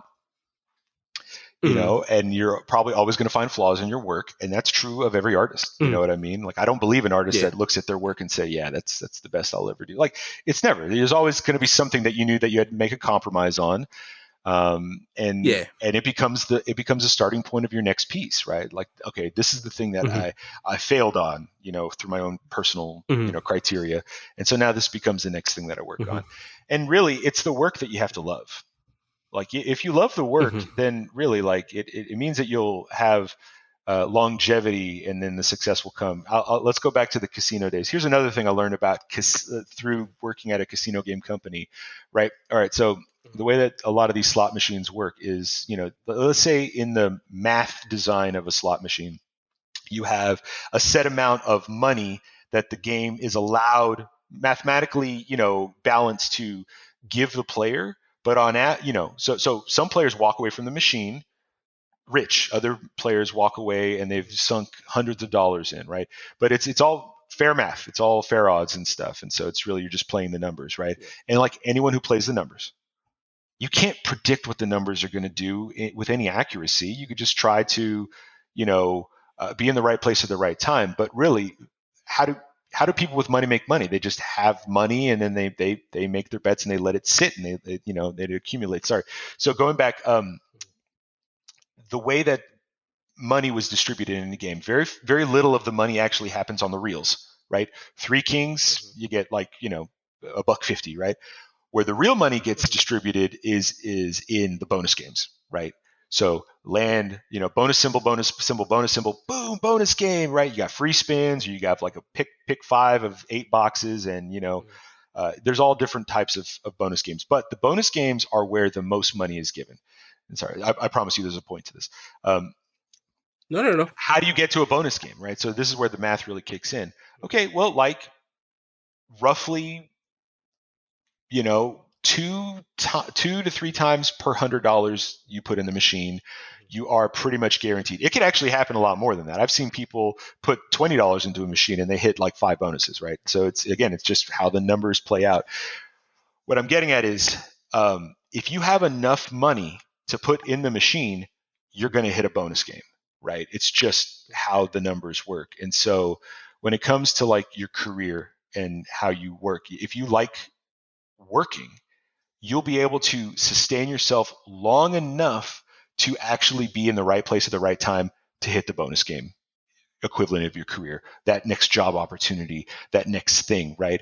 If you quit before that day happens because you have labeled yourself a failure or labeled yourself not cut out for this thing, or like, I changed my mind, I'm going to do this other thing because I can get to my return on investment faster, right?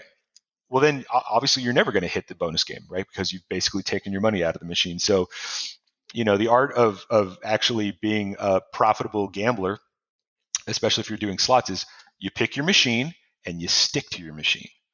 If you take your money out because it's not going your way and you go to a different machine, then you've basically just robbed yourself of the opportunity to hit the bonus game on that next spin. You know what I mean? So it does apply. And actually, I mean, like I said, I don't want to come off sounding too positive or naive about things, but that's definitely what my experience has been. Is you just put, when things aren't hitting, you put your head down and you just focus on your work, whether it's for 1,000 people or just for yourself, because it's what you like to do, right? Yeah. Getting acknowledgement for your work, that's awesome, but it's not what I like. I like making things, right? And so if you just keep making stuff and you like podcast included, man, like this is awesome. I love that you've given me a platform. Obviously I like talking and telling stories. More so than anything else, I like to maybe there's someone listening right now who's in a similar spot, right? Or who's halfway to the career that they think that they want. They're in the industry, but they're not exactly where they want to be and they don't know where to go next. Like I would love it if even just one person connected with anything I've said. That makes me feel happy. Yeah. And so, you're on my radar now. I'm connecting with what you're saying. Huh? You know what I mean? Yeah. Yeah. I'm connecting with what you're saying. So yeah. But the more you put yourself out there, you're actually doing the work. Even if right now you're not creating a piece of art or whatever, you're doing the work to create relationships. You're already one step closer to getting to that next step. Yeah, man, I'm excited. I'm super excited. Yeah, I mean, people even talked about. I mean, somebody put it into perspective the other day where I was like, because sometimes I don't value the thing I do, which you think is awesome. But then people were like, well, if you think about it, man, there's maybe only 3 people in the world right now who are doing art podcasts specific to maybe like the games or concept industry, and you're giving us a platform to speak. If you went away, that takes it to 2. And then it's even less likely people will get a platform to speak. So he's like, and again, this is me tooting my own horn, but like it did put it in perspective where I was like, oh, like something I'm doing is actually worth something. It's, it's making people happy. And, like, man, I've had emails from people like, so 2 examples. I had an email last year for somebody in Australia, if you're listening, hello. And he sent me an email saying that he was leaving his job because I inspired him to go to art school. And I was like in tears reading that email, like this whole 2 or 3 paragraphs about you really gave me the courage to do it and step up. And I was like, Jesus Christ, man. And then 2 was when I was at Lightbox in 2019 and I was at Raph's booth, I was getting approached by people who were like, oh my God, I recognize your voice. I listen to your podcast all the time. Even freakier than that, I was on a flight from Chicago to LAX. I was ordering a drink and the guy next to me was like, are you Gordon Neal, by the way? I was like, yeah. He's like, oh, dude, I fucking love your podcast. And I was like, oh my that's God. Cool. Like, what a moment. Yeah, but like, that's the stuff that keeps me wanting to just keep pushing forward. And, I always think that like I maybe haven't got a strong will of determination, but people also talk about like how driven I am to just keep going forward. And I think it's like you said, if I do something that inspires at least one person, then like mission accomplished, right?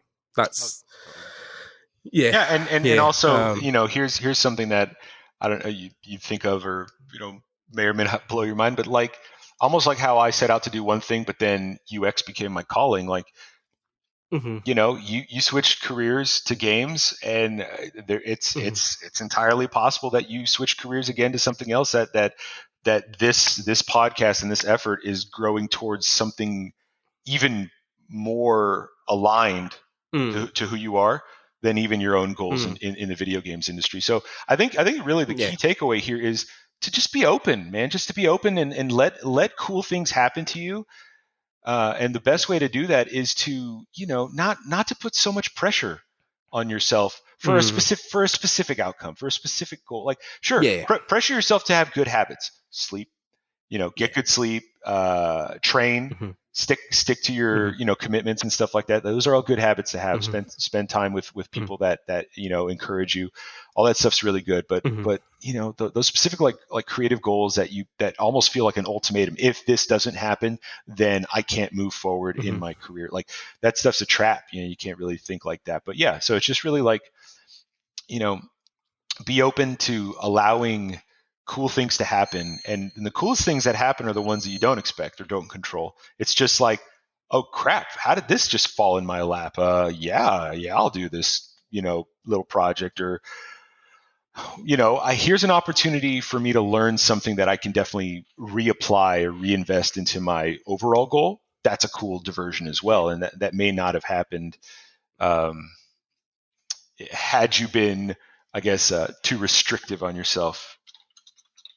Yeah, I think it was even interesting when I turned to doing game jams at one point, because, it was something that wasn't even on my radar, and I thought to myself, well, why would I want to do that? Because how is that going to help me? Or, how is making like a small indie game with a team of 2 people? But then on those 2 projects, when I worked with the team I worked with, like with Sean and Adrian and eventually John as well, like I learned so much about engine work, working with a team, delivering stuff through different like cloud mediums.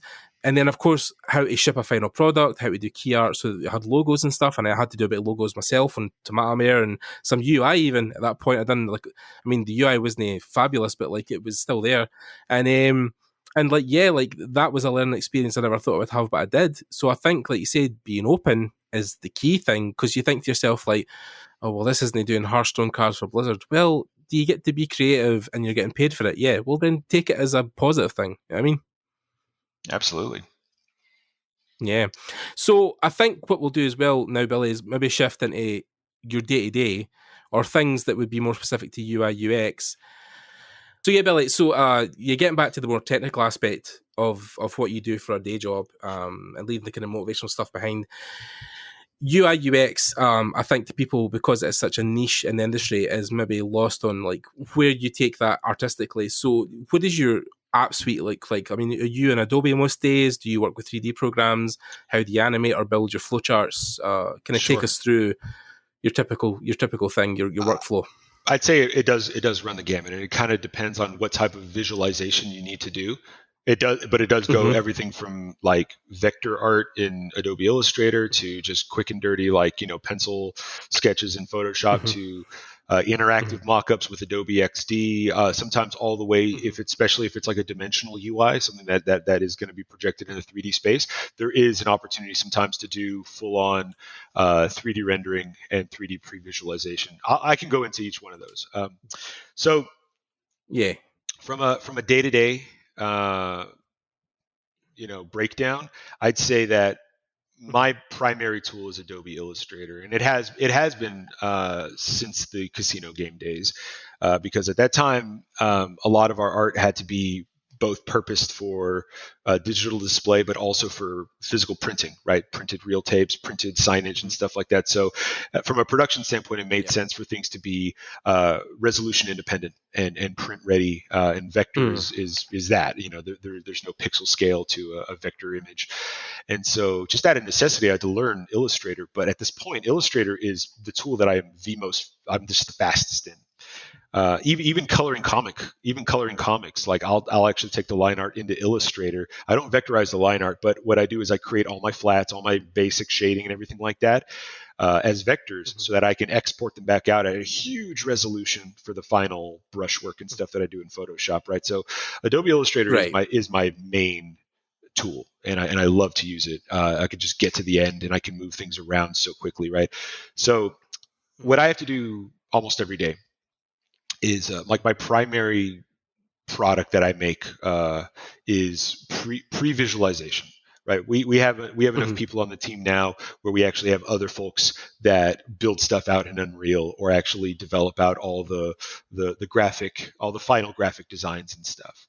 But what I do is I'm doing concept art, but in the UX UI space. I'm pre-visualizing a screen so that so that our designers can look through it and say, hey, those are all the features that we want, and programmers can look at it and say, okay, cool. Not only do we need all this data to be tracked under the hood, but now we also have to kind of create events for when you click this button.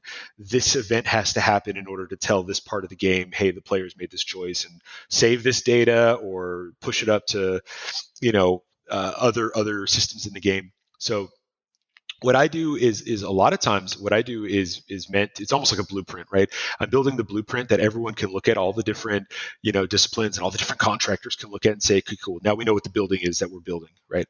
So, so in Illustrator, a lot of times what I'll do is, when I get the basic idea, you build enough skill trees enough to know what a skill tree looks like. You build enough crafting systems that you kind of know what those look like. So if someone just says, hey, we're going to have a crafting system in our game, I say, cool. I actually have about 5 templates in my head that I can start with immediately right now, depending on the fine points. Okay, is it a Minecraft style crafting system where it really is just like you grab bag of different resources and you experiment and you kind of have this whole like spreadsheet of different genealogies essentially. It's very freeform. Is it like that, or is it like Horizon Zero Dawn where there's crafting, but it's really just a currency cost? Like in order to make more arrows for my bow, I just have to have enough of these, base resources. And then I hold the X button and I get 5 more. Like that's a very, very simple. You might as well go to an NPC and something costs 20 gold. You know what I mean? It's not creative. It's not a creative crafting system, right? So you play enough games, you make enough games to know the different types, the different like flavors of a system. So normally I can get handed a concept, a design doc or whatever, without any visual. And it's just like, okay, cool. It's like this, it's this flavor. And that gets me 50, 60% of the way. And then I look at the nuances of it. Okay, actually it's also tied into this character progression system. Or it's tied into this, like even like world progression, right? Like this tree on your, like this sphere, this is all theoretical, right? But like this sphere on the skill tree doesn't become available until this narrative moment, right? So like we start to pick apart the nuances, right? So I just blank canvas in Illustrator. I start putting down boxes and shapes, right? And so anyone who does UX probably works this way too. Programmers make flowcharts work this way. Shapes mean something, right? So if I have a clickable button, right, that's a square or a rectangle. It's blocked off, right? If I have something that's supposed to be static information, like basically squares mean something, triangles mean something, circles mean something, and even colors, right? Muted colors are non-interactive, static, passive elements. Bright colors, those are interaction points, right? So I basically heat map, this doesn't sound very sexy, but I heat map out the screen, and even from the heat map, whether you know what you're looking at or not, your eye already knows where it should be going, right? The hierarchy of information and the implication of how you interact with the screen, that's what the heat map is meant to do. It's, it's the same thing as just, blocking out your silhouette, for a painting, or the rough shape out when you're sculpting in clay, right? You're just basically getting the sense of what the screen's composition is. And it's not based on aesthetics at all. At that point, there's nothing pleasing about it from a visual standpoint. It's really meant to be like, okay, cool. Am I setting the screen up to do what it needs to do from a player interaction or a player information standpoint, right? Have I given enough footprint to your stats so that your stats don't have to be a 10-point font? It could actually be a nice readable 16 or an 18. You know what I mean? Like all those considerations come in. And so from that wireframe, what's nice about Illustrator, especially if you've been using for a while, like, you've got an entire creative suite now to take it to full. And that's what I often do. Once I get my heat map and my kind of wireframe looking like, if I can play it, like again, going back to how I build things, if I'm looking at that screen and I'm playing a game, I'm on the right track. If I'm looking at that screen and it's just a bunch of boxes and none of it makes sense, I'm still in the process of hashing out that first draft wireframe. But once I have my heat map and I feel good about the game that I'm playing in my head, and this is all by myself, by the way. I mean, I hardly ever send that heat map out to other people because they don't have the same codes that I've created for myself. So they might look at a green square button and not at all know what that means. You know what I mean? Like, no. I'm like, no, that's an XP progress bar. You didn't know that? You know what I mean? Like, I don't expect them to have the same shorthand that I have, right? So I never show the heat map layer to anyone. That's really a personal thing, right? But the thing that becomes the distributable is the next step. This is where I take each one of those really gross primitives and I flesh them out into it's never the final thing, right? But it is at the level of finish of a final thing, right? A lot of times I don't even bother trying to go through. Like, I mean, I build the brand guides. Like, I'm the guy who builds all that material too. So I know in my heart how something should look. And even then, oftentimes I'm like, well, I don't have time to do that, but I do have time to put a really nice gold trim around this thing so that you understand this is an important element versus this thing that's pushed back in opacity because it's not so important. You know what I mean? So like, I will take it to finished polish in terms of like visual presentation, even if it's not the final art that makes it into the game. Why? Because it gets people looking at the screen to be less distracted by the visuals and they start thinking about the actual functionality of the screen. Yeah, I mean, like, for example, I mean, one of the things, I mean, I'm going to send this to you on Facebook, Billy. I don't know if you can see this JPEG that I've sent you, but even just to talk about this page of icons that you've done, and it'd probably be easier if I could just share my screen, but I can't, unfortunately, on the app we're using. But even just to talk through, like, and I'll share this screen with you guys who are watching on YouTube, but just to walk through, like, even the stuff you've done here, like, so this is stuff you would build primarily in Illustrator as flat shapes and flat colors, and then you're then building this back up in Photoshop as a painting almost there. Yeah, actually. So let's see here. Some of these, man,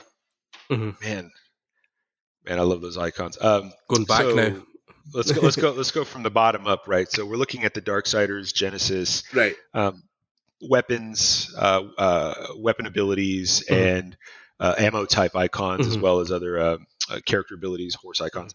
So from the bottom up, so the bottom ones are like 95% vector. Those are like very like they're right.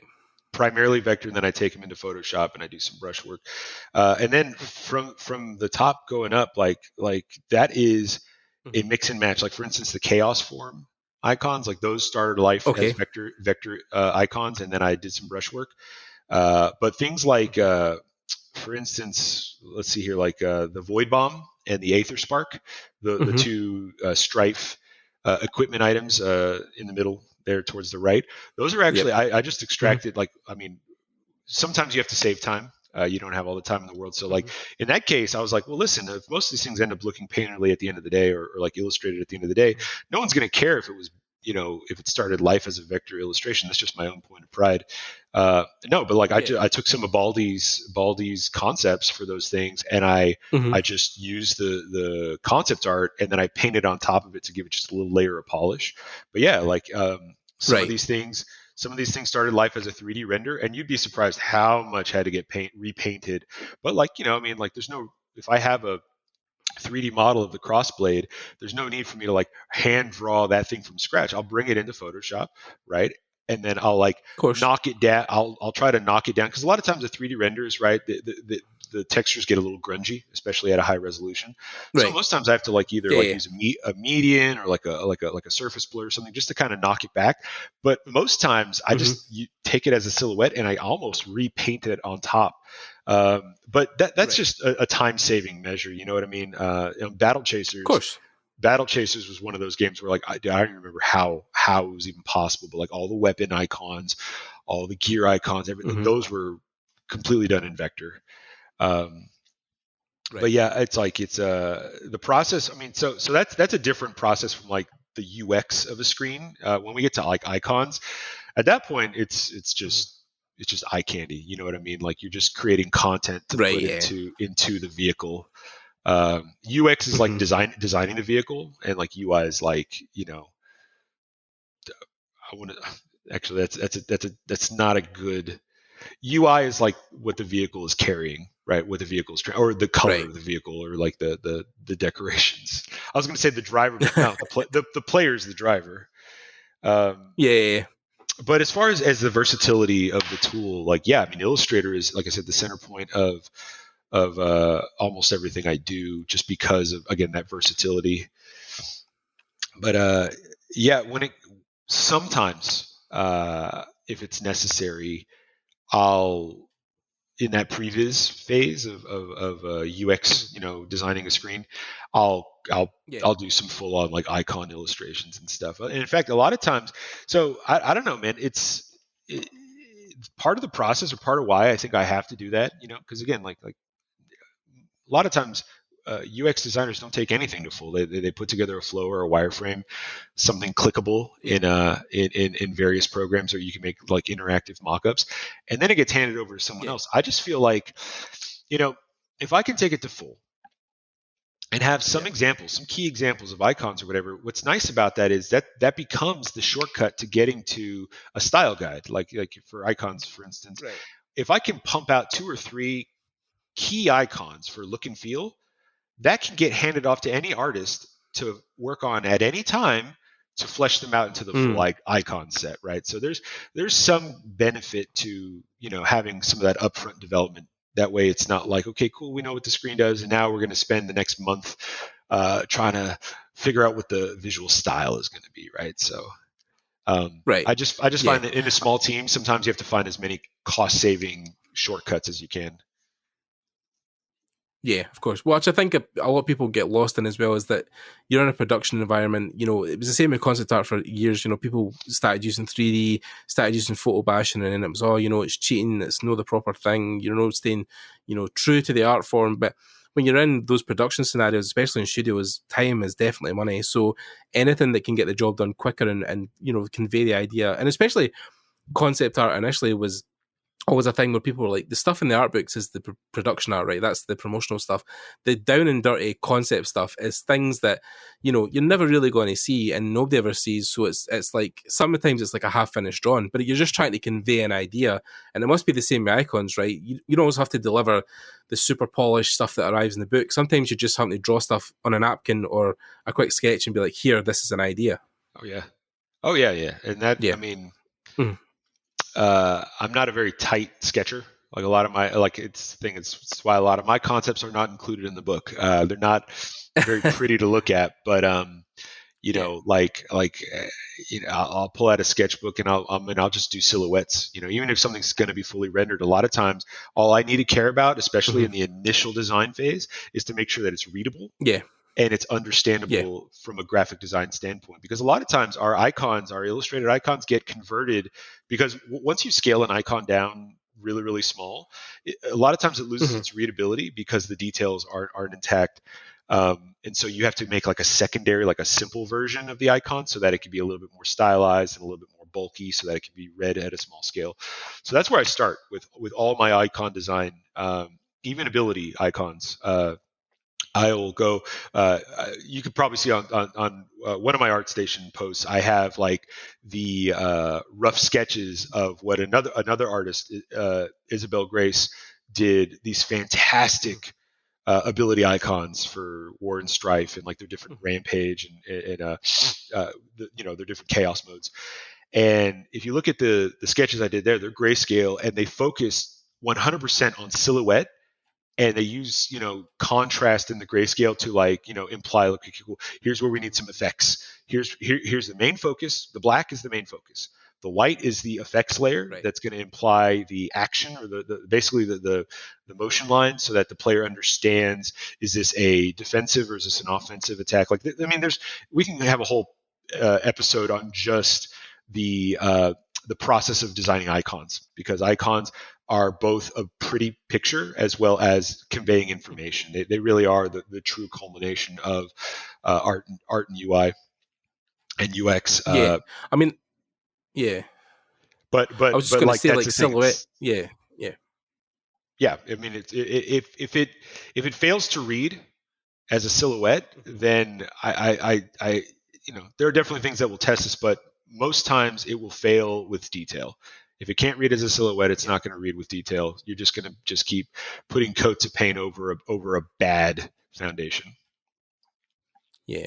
I mean, like, even I know back in the day when we done design school, I mean, there was times when, because when you open Illustrator, for instance, you've got so many million colors and swatches and Pantones, but, people were like, just make a logo with two colors, just like even grayscale, like black and gray, or black and white, like make something read at that level before you put anything else on top of it, which I think is a good, even for concept stuff, even for 3D stuff, like silhouette is so important because, I was having this talk the other day with somebody from, I forget the company, but we were talking about basically about how people can draw really well, right? People can 3D model stuff to a technical standard that's really amazing. But there's people who do that stuff who still can't design. Like, design is like such a king element that, like, if you don't have that, it doesn't matter really how much you can draw, or you can fake so much of it. But if you can't design something really well, like even those gloves you made, the weapon icons where you've made like the gully gloves and you made like, 15, 16 iterations of those, you've got to have some kind of design skill to know, and of course you're working with concept, but still you've got to have an idea how the things are going to read for, a distance. You're making choices, even if you derive, like a final icon based on some other concept, right? You're making choices. You're making choices as to what's the most important aspect of this design that needs to carry through, right? Yeah. That's the thing. If you're translating, right, some shit's going to get lost in translation, and other stuff's going to get added to make it localized, right, to the place that it's going to be showing up. And so you definitely make choices, right? And so you're right, like having a good design sense. It's funny. One of the things, not to divulge too many Joe Madureira secrets, but Joe Mad is such a great collaborator and mentor, and his value system is great. It was very eye opening because you'd think like the reason why he would appreciate someone's art would be because the shallow concept, the shallow approach would be like, oh, you appreciate their art because they're a very popular artist, so they must be good, right? So you like them because they're popular, right? Or you like them because of some style that they do that you dig or whatever. No, one of the things he keeps coming back is like, I like their choices. What's interesting to him about other artists are their points of view, their choices as a designer. And if you look at Joe's work, Joe is a phenomenal graphic designer. His silhouette work, I mean, so many panels in the Battle Chasers series are just nothing but silhouette. And it's got so much energy. And it's, I mean, hell, even the first teaser of one of my favorite images of Battle Chasers Night War is like Garretsen in it's like a blue, like monochromatic image of Garretsen in a forest looking at the sword, his main sword, and it's just so moody, but it's just the silhouette work is just the graphic design is perfect, right? But anyways, going back to like appreciating the design and appreciating that even if people aren't like world-class artists, their design sensibilities make them world-class because they have a point of view that's exciting and unique, or the things that they value generate imagery that is evocative and exciting. And when a video game has to have all that in it, you know what I mean? At least the ones we're trying to make. We world build, we want to reward the player. Like it's amazing how in other games icons are not rewards, right? Icons aren't treated, aren't they're not considered a treat. And I get it. There's definitely a place for nothing but flat color. I do it all the time too. I do flat shape, just flat color silhouette, like tiny little icons, a skill tree that's nothing but just flat icons, right? But if you look at like a skill tree, the thing of like, first of all, Path of Exiles can be very, very off-putting to some people in terms of just how overwhelming it is. But you look at like their skill tree and you just want to click. You just want to, it looks like little pieces of candy. You just want to engage. And so that's definitely the school that we come from. It's like everything that's on the screen is just flavorful and it's a reward. We value your time as a player and we love what we do and we're showing it. Every screen has all of us on it, you know what I mean, in terms of like our passion and excitement for just being creators. So our icons are rewards, right? When you see a new action bar come up and it's like all these badass little paintings, like it makes you excited. It makes you excited to play. So like our design philosophy definitely comes from a place where it's not specific to an art style. It's more like specific to a celebration of art appreciation. Right, us as art makers, Yeah. the player as an appreciator of art, but we all appreciate games as art, right? And so it's this kind of shared fandom. I think that allows us to make our games feel bespoke and feel like handcrafted. Yeah. I mean, I think it's also interesting where you talked about, you know, the whole design aspect of it. And I think with UX and UI, that definitely is something that's a priority. But then, of course, I think when it comes to building these things, and I think, you know, obviously we talked about it initially when we started talking about the mainstream aspect of user interface and user experience and how you dived, you know, head into that world when you were only 19. And, you know, even when I talked about building UI, you were like, you know, the more you make stuff, you know, you learn different stuff and you learn, you know, the way to create things really quickly because you're testing that stuff in the field. I mean, like, what would you say is, you know, if you were talking to someone getting into the field now or specifically focusing on, I want to make UX, UI for games, would your advice just be, you know, like remake it? Like somebody told me, I remember somebody told me ages ago that a really fun exercise was to take an existing game and remake the UI. Stuff like that, would that be stuff that you would like early on say would be good? Yeah, absolutely. That's a phenomenal exercise. I've used a similar one when I was leading a game team at Game Salad. The thing that I would we did trainings. We did online trainings for early game developers. Now this is more centered at like general development as opposed to just UX, but it still applies. This idea that take your favorite game. Mm-hmm. And Mm-hmm. my challenge for these people, like take your favorite classic game, you know, Mario, Mm-hmm. Mega Man, Contra, and using game solids to just recreate the first screen, right? And then the thing is, all the things that everyone took for granted, right? That's easy. Mm-hmm. That's a waste of time. Why are we going so easy? I'm like, just trust me. So like for instance, Yeah. Mario, the first screen or the first like portion of Mario, you're a little guy running. Okay. You move a screen forward, and now you've got blocks, right? And you've got a Goomba, and then you hit a pipe. Let's say Right. the pipe is the end. The level Yeah. doesn't go any further than that. What do you have to do to Right. get that far? You have to Mm-hmm.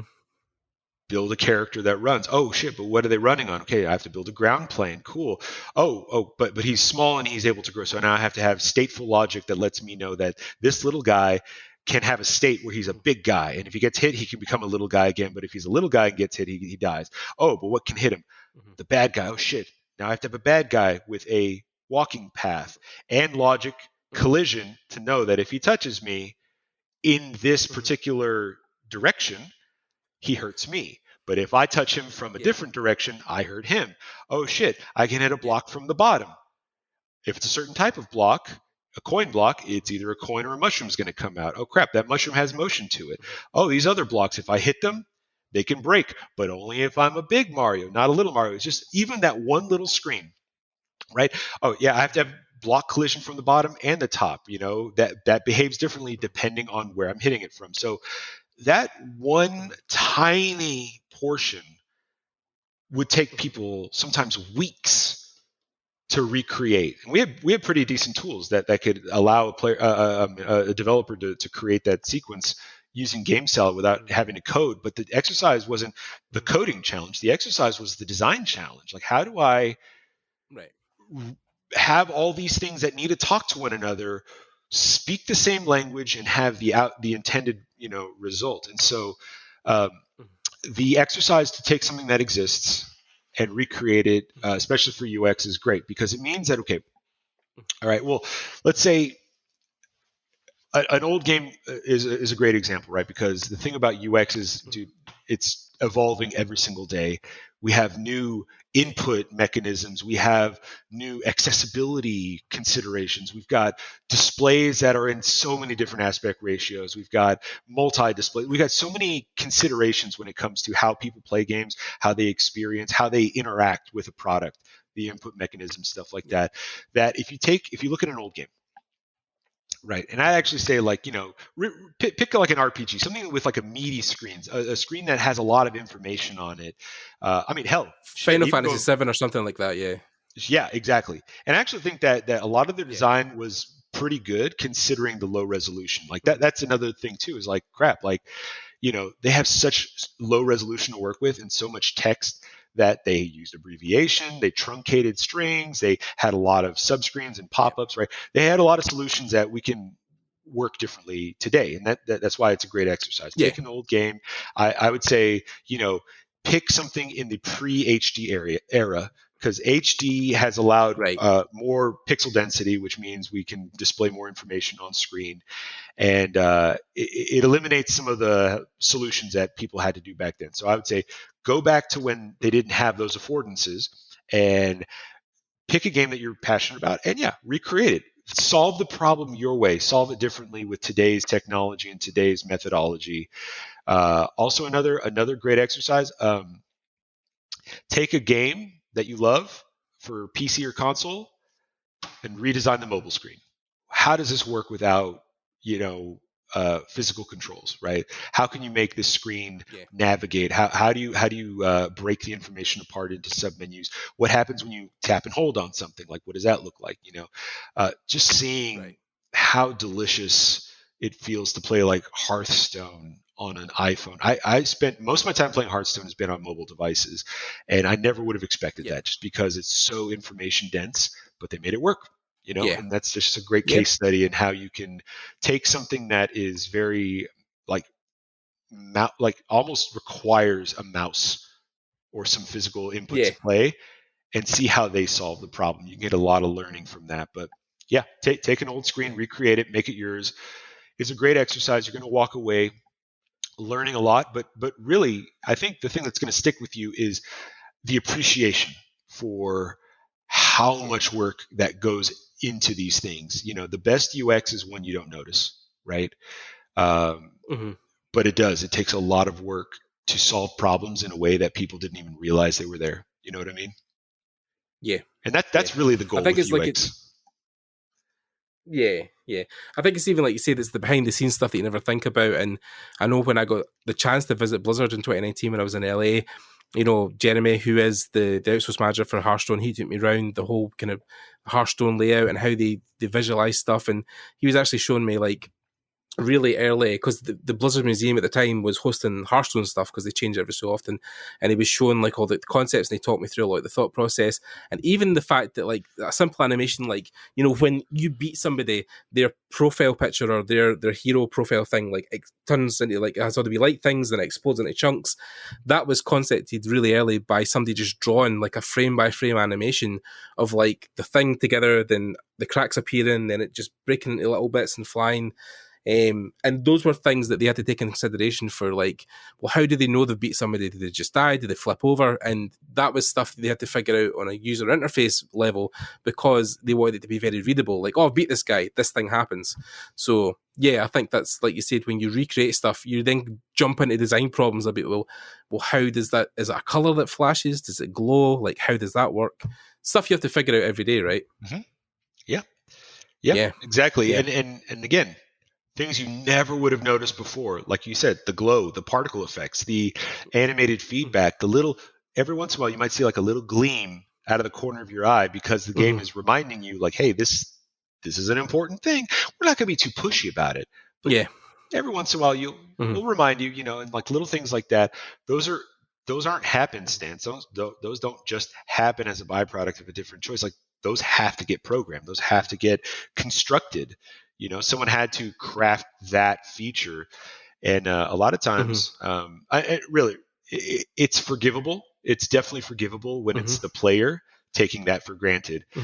What has been really hard, especially since I've been, I want to say, I'm not a UX pioneer in any way, but like being in the UX field before it was really prevalent in gaming, the way it is today. Means that I've definitely come across people who didn't understand the value of UX. And so, like I said, the player taking for granted all that effort to make that experience just pop and be really rewarding, you can forgive a player for not noticing that or valuing that. Mm-hmm. But when like Mm-hmm. bosses and other teammates Mm-hmm. and team members and stuff like think that you're crazy for wanting to have those things in your game because it's going to be a better experience, right? Because they don't value or they don't understand the value. Like that is one of the biggest frustrations. And luckily that's a frustration I do not experience anymore. That was only, I think, present at a time when UX was not a necessity in this industry. Mm. Yeah. Yeah. I think also people get caught up in their jobs and their jobs being their whole identity. And I think what I loved about you in particular was like, yeah, you do UX, UI, and you have this part of the team where, you know, you're doing a job that isn't like you say, like the rock star stuff, the cover art, the splash art. But then outside of your work, you know, you make games, you do covers and different stuff like with superheroes, and you still draw and illustrate. Like, you know, for me, I was always like, oh, if I do, for instance, if I do UX, UI, or that's like you said, that stops me doing the splash art, that stops me. But then, you know, I know people who have walked into a job as an artist in one area, then moved or changed careers or done something different. Like the great thing about this industry, I think, is that like if you want to move and you want to change up what you're doing, then as long as you're dedicated to the craft and you can do it, then you'll always have those opportunities to move. Like, and then also if you just want to do UX and you want to do that stuff from your day-to-day job, you can do stuff at night. You can make your own comics.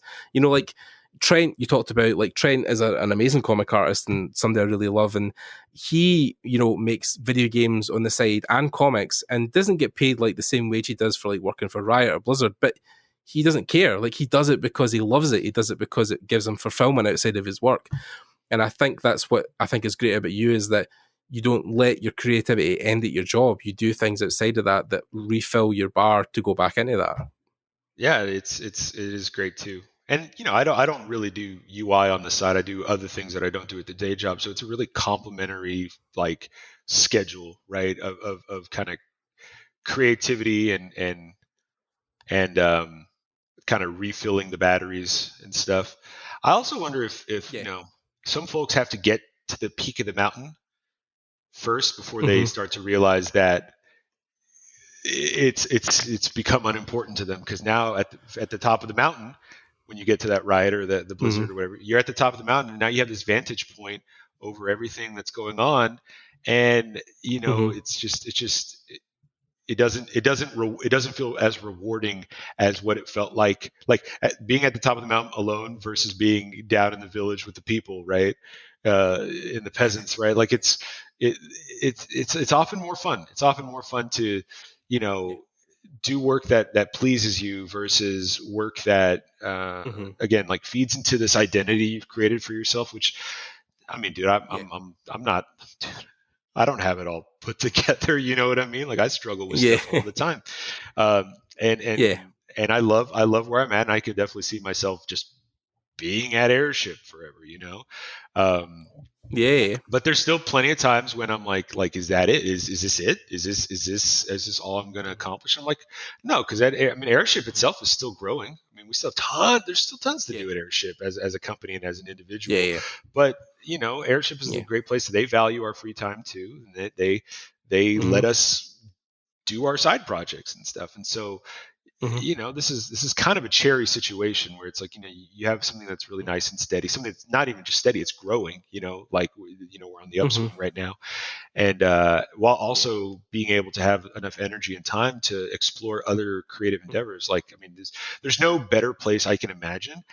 And just to put a point on it, that is not at all what I set out to do when I first started in college or whatever. Like it was just one domino after the other that just fell. And sometimes I try to steer the ship. Other times I kind of just let things happen. And I'm getting better about saying no. I used to never say no.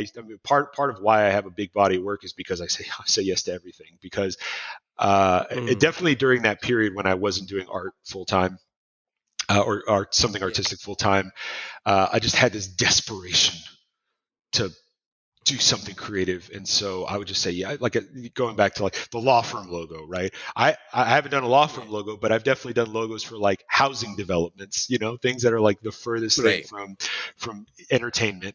But I could use that skill set on something that had a product, you know, and I love creating products, right? But Yeah. yeah, just having that desperation to do stuff, and then now it's like, you can get a little bit more selective, with what you work on, because it isn't about prestige, and a lot of times it's not. I mean, the money is not the motivator. I'm in a very fortunate position where, like, it's not like I'm grinding to pay the bills. It's more like I get to choose the things that are interesting, and where that takes me is a place that is unexpected, right? I'm working on a logo right now that is very different from any logo I've ever made, and it's for a game studio that's got a very different vibe from any of the game studios I've ever worked for. Just a little indie studio. Yeah. And it's getting me out of my comfort zone, and it's getting me to do things that, like, I would not normally do. And it's not a big company. It's not prestigious. I'm not getting any cool points for doing this, but I'm doing it because it's personally interesting, and I like that I can make that choice now. Like, I'm comfortable enough to say no to the big name thing that is going to be a nightmare to work on, and I'm saying yes to the thing that I am going to get personally fulfilled from. So I think that that's very, very important, to get to that place where you don't feel like if you're not succeeding at X, Y, and Z, you're just not happy. I mean, I can't imagine I'll stay here forever. I'm sure at some point I'll get a wild hair about some new crazy goal that's going to make me a mess again. But right now things are pretty good. Yeah, that's awesome. Well, I think that's a good point to end on, Billy. And like you said, we can always come back to other subjects later down the line. But yeah, I think it's been a good dive into everything that we kind of set out to do. We talked about UX, we talked about kind of dreams and hopes and stabilizing yourself in the industry. And I think there's a lot to unpack there, especially 2+ hours. Like, I think it's a lot for people to take in. But if you're still here, thanks very much for sticking out, guys. I'm sure Billy appreciates it. I definitely do. Yes, so, thank you so much. Yeah, of course. So yeah, just to say thanks to Billy. Thank you for coming on and giving up your time. It was a real pleasure to talk to you. I hope you enjoyed it. Thank you, Gordon. I had a lot of fun. Yeah, that's awesome. And also, I mean, whether we record it or not, call me up anytime. I love to celebrate other people's accomplishments, and I want to keep hearing about what you're working on in your development, because you sound like you're building a really cool story right now. You know what I mean? I'm glad to have been a little part of it. Yeah, that's awesome. Thank you, Billy. If you guys have any questions for Billy about UX, UI, or even just the industry in general, you'll find all his links below. I'll make sure I'll leave them all, and you guys can reach out. Of course, he is a very busy man, so he doesn't get back to you straight away. Just have patience, but I'm sure he will try to answer any questions you have. And also check out Airship, of course, who Billy works for. They make some awesome games right now. They just announced their most recent game with Riot, and that whole world as well. So that's going to be super exciting whenever that gets more stuff revealed. But yeah, Airship do awesome stuff. They've already got Darksiders out. They've already got Battle Chasers. So there's a body of work there. If you want to see Billy's stuff in the field and the real life situation, there's plenty there to go look at. And of course, his ArtStation, which I'll leave below as well. But yeah, that's pretty much it. Thanks again for tuning in. If you want to check out anything more, we're on iTunes, Spotify, Google Podcasts, everything really, including YouTube, where we have the video version of this if you're listening elsewhere. And check those out there. But again, thanks to you guys for listening. Thanks to Billy, and we'll see you in the next episode. Bye, guys.